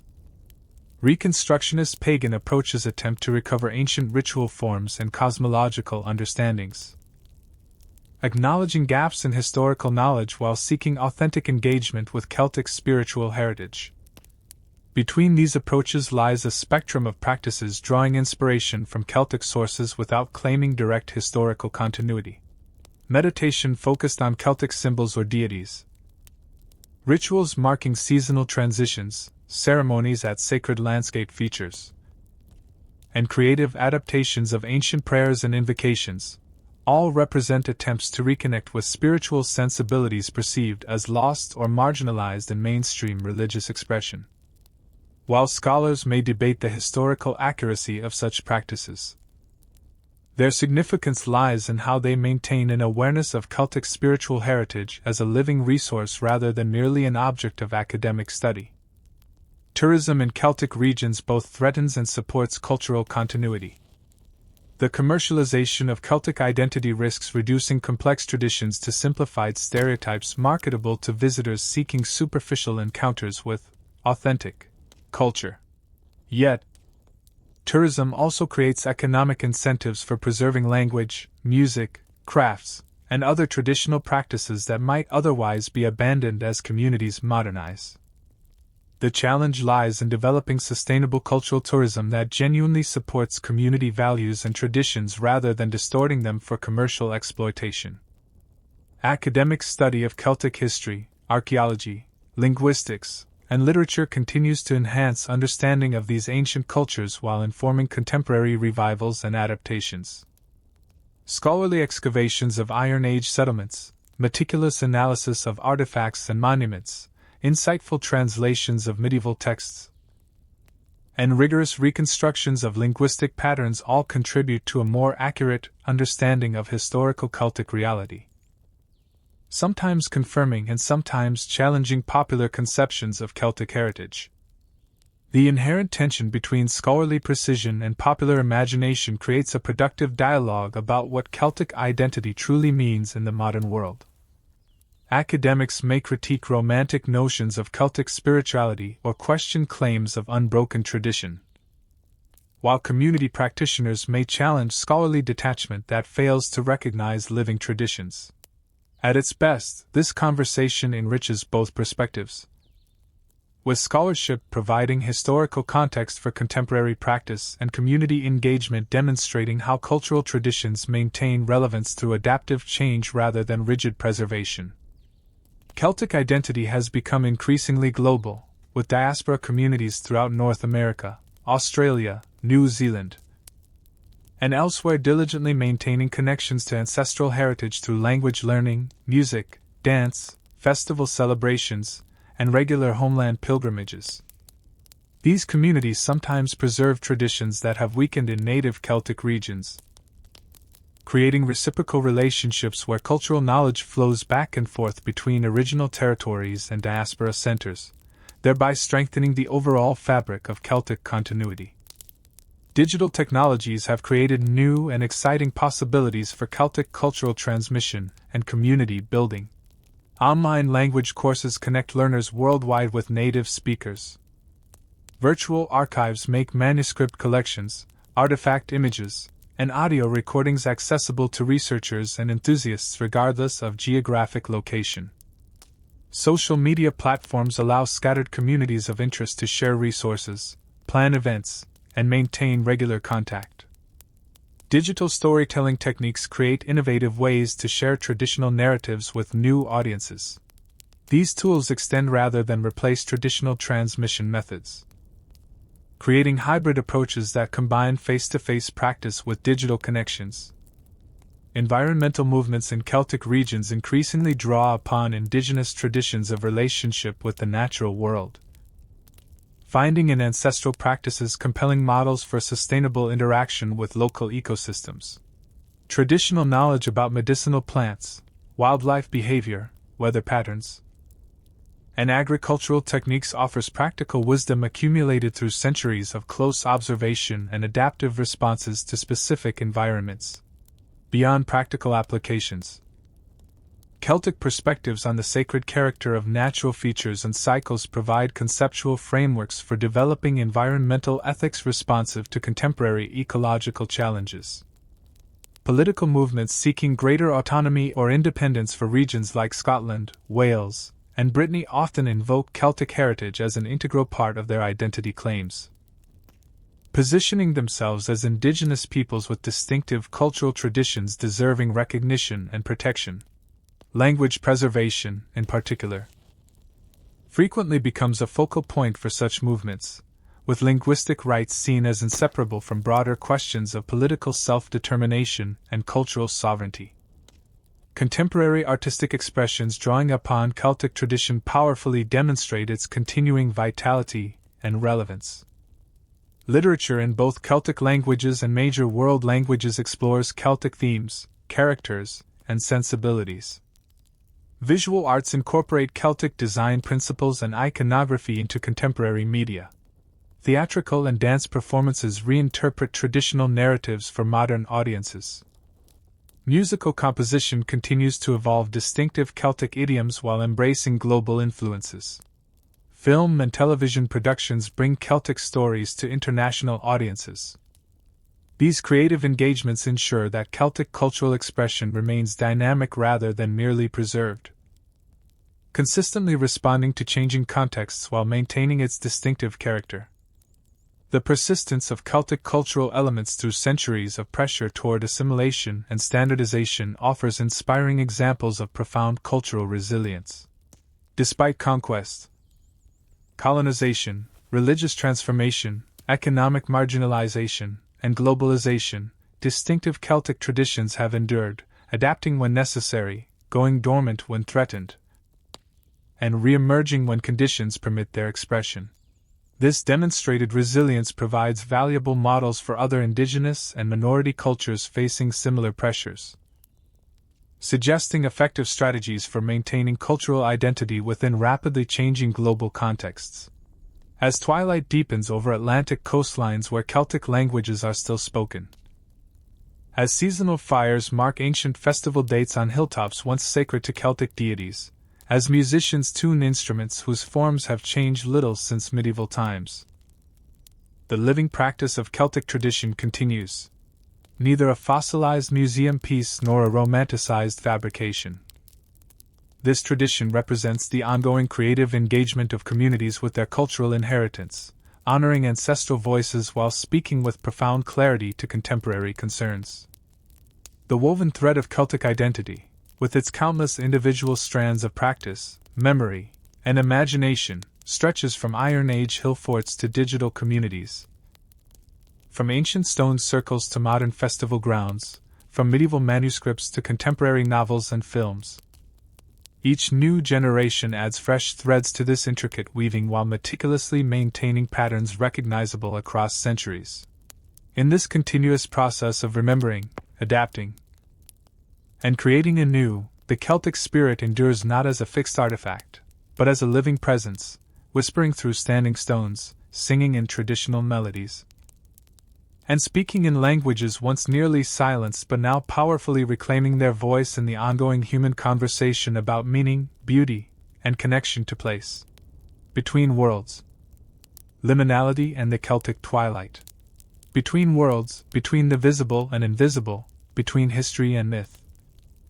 Between memory and imagination lies the Celtic twilight, that liminal space where boundaries blur and profound transitions occur.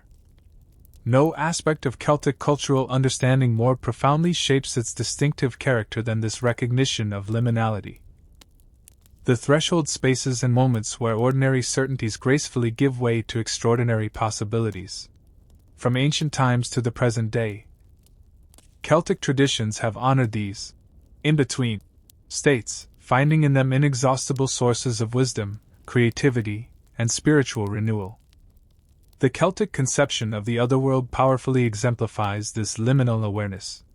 Unlike afterlife realms and many religious traditions, which are conceived as entirely separate from earthly existence, the Celtic otherworld interpenetrates the ordinary world. Separated by ethereal veils that grow remarkably thin at specific times and places, it exists simultaneously alongside ordinary reality, not distant, but adjacent, accessible through mysterious caves, tranquil lakes, enveloping mist, or the ephemeral twilight. Tales of journeys to this realm, meticulously recorded in medieval Irish and Welsh literature, typically describe travelers crossing thresholds rather than ascending or descending, emphasizing lateral rather than vertical movement between dimensions. This profound cosmological understanding shapes Celtic narrative traditions, where boundaries between human and animal, mortal and divine, living and dead, remain permeable rather than rigidly fixed. Heroes like Poole of Welsh tradition temporarily exchange places with otherworld rulers. Figures like Attain transform between human and butterfly form. Gods and goddesses appear unexpectedly in mortal guise. Ancestral spirits return to counsel the living. These fluid boundaries reflect a worldview that perceives reality as relational rather than categorical, with identities defined by connections and contexts rather than fixed essences. Certain landscapes embody this liminal quality with particular intensity. Coastal regions, where land meets sea in constantly shifting patterns, held special significance in Celtic tradition. Islands, especially those visible from mainland shores yet separated by sometimes treacherous waters, often served as sanctuaries, places of retreat, or mystical entry points to the otherworld. Forests, with their dappled interplay of light and shadow, represented powerful thresholds between cultivated and wild domains. Mountains, where earth majestically reached toward the sky, functioned as cosmic access points, connecting terrestrial and celestial realms. Water crossings of all kinds carried profound threshold symbolism in Celtic understanding. Rivers marked boundaries between tribal territories, requiring ritual observances when crossed. Lakes, especially those with unusual characteristics like color changes or mist formations, were perceived as powerful portals to supernatural realms. Wells and springs, where water mysteriously emerged from Earth's depths, became focal points for healing rituals and sacred offerings. The symbolism of crossing water as a transformative act persistently endures in Celtic-influenced baptismal traditions, where immersion represents death to one state of being and emergence into another. Temporal thresholds held equally profound significance. Dawn and dusk, those ephemeral moments when night and day lie in perfect balance, were recognized as powerful transition times when ordinary perceptions might subtly shift, allowing tantalizing glimpses of normally hidden realities. The Celtic calendar meticulously marked major transitions between seasons with festivals that acknowledged not just practical agricultural shifts, but profound cosmological rebalancing. Samhain, November 1st, recognized the threshold between summer and winter, light and dark halves of the year. Imbolc, February 1st, acknowledged the first stirrings of spring within winter's grip. Beltane, May 1st, celebrated the threshold between spring and summer, when fertility reached its full, vibrant expression. Lugnasad, August 1st, marked the transition from growth to harvest, from fullness to decline. These seasonal thresholds were deeply understood as times when the membrane between worlds grew particularly thin, facilitating rich communication between ordinary and supernatural realms. Rituals performed at these moments sought to negotiate safe passage through potentially dangerous transitions, honoring the powers that govern cyclical transformations while seeking their blessing for community welfare. The persistence of customs associated with these dates, from Halloween, Samhain, practices acknowledging ancestral spirits to May Day, Beltane, celebrations of fertility and renewal, demonstrates the enduring power of these temporal threshold concepts. Human life transitions received similar profound recognition, with rites of passage meticulously marking thresholds between major life stages. Birth, coming of age, marriage, and death were understood not as instantaneous events, but as ongoing processes requiring ritual guidance and community acknowledgement.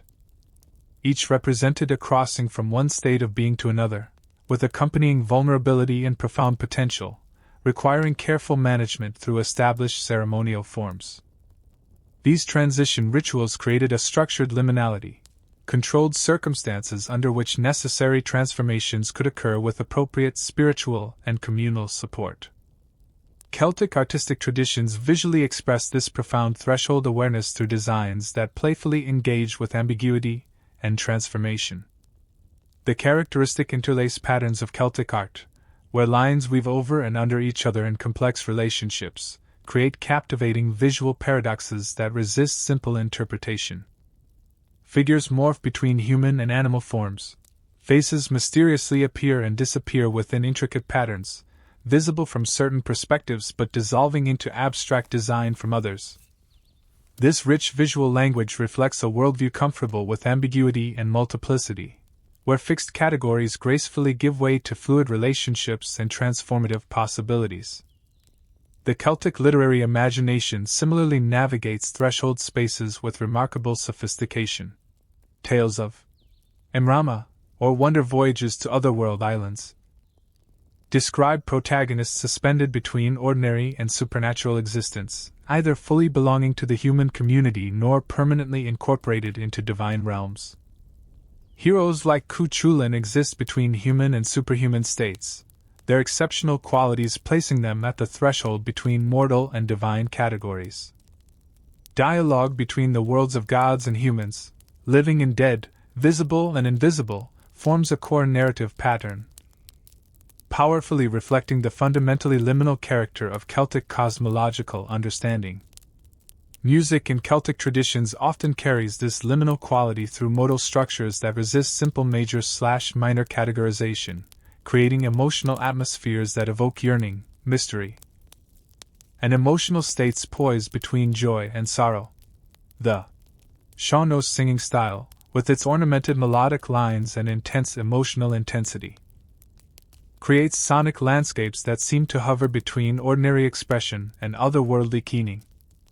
The distinctive drone of Uilleann pipes establishes sound environments where listeners experience being simultaneously in ordinary reality and transported beyond it, a musical liminality that echoes the threshold consciousness permeating Celtic cultural expression. Language itself participates in this profound liminal awareness. Celtic languages develop sophisticated resources for expressing conditional and subjunctive modes, grammatical structures that describe not what is, but what might be, could be, or would be under specific conditions. These linguistic features reflect a comfort with hypothetical potential and imagined realities alongside direct experience, creating verbal gateways between actual and possible worlds. The rich tradition of verbal art in Celtic languages, from formal bardic composition to everyday wordplay, reveals cultures that recognized language itself as a threshold space where ordinary perception might open into extraordinary insight. The historical experience of Celtic peoples themselves embodies a kind of cultural liminality, geographically positioned at Europe's Atlantic edge, either fully continental nor entirely separate. Celtic regions occupied border zones between competing political, economic, and cultural systems. As early medieval Christian conversion transformed religious landscapes, Celtic Christian expressions emerged that preserved indigenous cultural elements within new theological frameworks, creating a distinctive synthesis between traditions.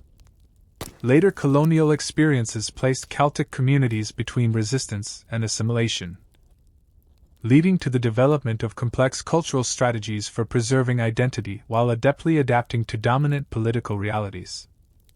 Contemporary Celtic identity continues to navigate threshold spaces between tradition and innovation, between local and global influences, and between academic reconstruction and lived practice.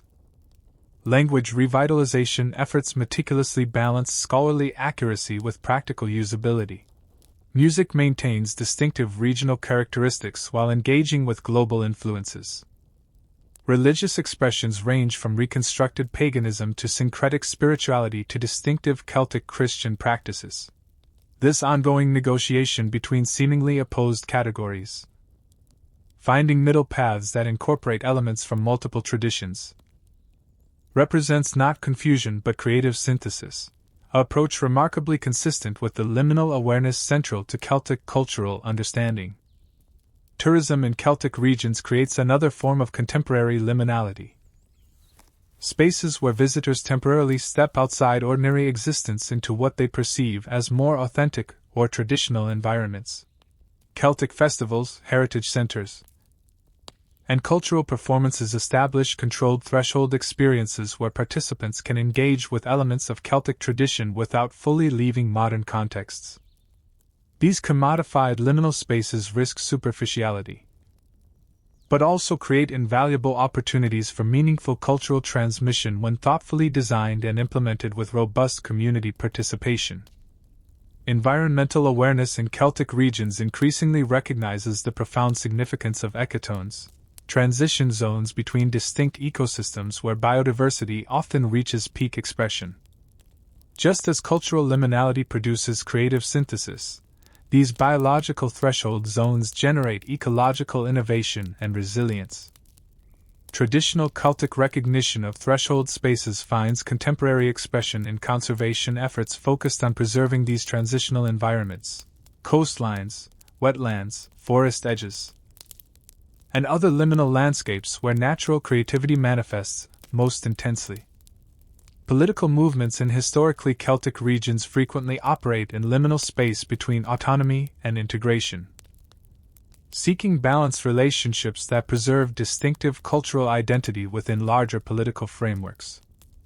Language policies acknowledge threshold realities by promoting bilingualism rather than exclusive linguistic territories.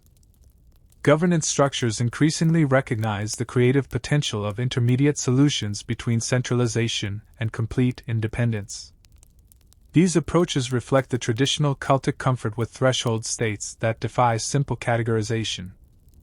Artistic expressions drawing upon Celtic heritage continue to explore liminal themes and experiences. Literature depicts characters navigating between worlds, identities, and states of being.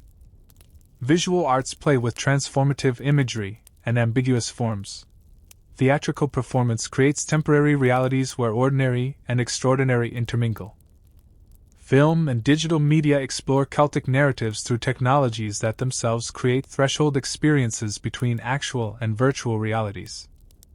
These creative engagements maintain an awareness of liminality as a core characteristic of Celtic cultural expression, while finding contemporary forms for its exploration. The Gaelic concept of thin places, locations where the boundary between ordinary and extraordinary reality seems especially permeable, has gained broader cultural recognition beyond Celtic regions. People from diverse backgrounds seek out landscapes, architectural sites, or ceremonial contexts where everyday awareness might open into deeper perception, where the habitual filters of ordinary consciousness might temporarily lift. This widespread hunger for threshold experience suggests that the Celtic appreciation for liminality speaks to something fundamental in human consciousness, a profound recognition that reality encompasses far more than what pragmatic attention typically reveals. As twilight gently gathers over stone circles where ancient ceremonies once marked seasonal transitions, as mist rises from lakes once perceived as gateways between worlds, as traditional music creates sonic environments that transport listeners beyond ordinary awareness, the Celtic celebration of threshold spaces and experiences profoundly continues. Neither trapped in the past nor divorced from ancestral understanding, contemporary engagements with this liminal awareness maintain one of the most distinctive and valuable aspects of Celtic cultural inheritance: the profound recognition that between defined categories, at the edges of established territories, in the transitions between states, some of the most profound truths and creative possibilities truly emerge. In honoring these threshold spaces, geographical, temporal, psychological, and spiritual, Celtic traditions offer a compelling alternative to rigid categorization and stark separation. They invite recognition of the inherent connections rather than divisions between seemingly opposed states: human and animal, material and spiritual, traditional and innovative, individual and communal, past and present. This perspective offers invaluable resources for navigating a world increasingly dominated by binary thinking and artificial separations, suggesting instead a consciousness that finds wisdom and creativity precisely in the spaces between established positions. The ancient Celts crafted objects of extraordinary beauty, told captivating tales of wonder and transformation, developed sophisticated understandings of natural cycles, and established communities with distinctive cultural expressions. But perhaps their most significant and enduring legacy lies in this profound recognition of threshold consciousness. It is the awareness that between defined states, at the very boundaries of ordinary perception, in the twilight between day and night, the morning mist between land and sky, or the shoreline between earth and water, human perception might open to deeper realities, typically veiled by habitual awareness. This Celtic twilight, not merely a nostalgic romanticism but a genuine liminality where ordinary perception gives way to extraordinary possibility, remains accessible not just in heritage sites or historical reconstructions, but in daily moments of transition and threshold crossing. Each dawn and dusk, each shoreline where waves transform solid ground into fluid motion, each forest edge where cultivated meets wild, each transition between seasons, all offer compelling invitations to threshold awareness, to a Celtic consciousness that recognizes how apparent opposites might meet in creative synthesis rather than conflict. As the wheel of the year turns, as languages once silenced reclaim their voice, as ancient melodies find new expression in contemporary instruments, the Celtic journey continues, following neither a straight line nor a perfect circle, but a spiral path that returns to similar terrain at different levels, maintaining connection with origins while moving forward into new territory. In this balanced movement between remembering and creating, between preserving and innovating, between honoring the past and embracing the future, the Celtic spirit finds its most authentic expression. Not fixed in amber, but vibrantly alive in the liminal spaces between worlds, where all true magic happens.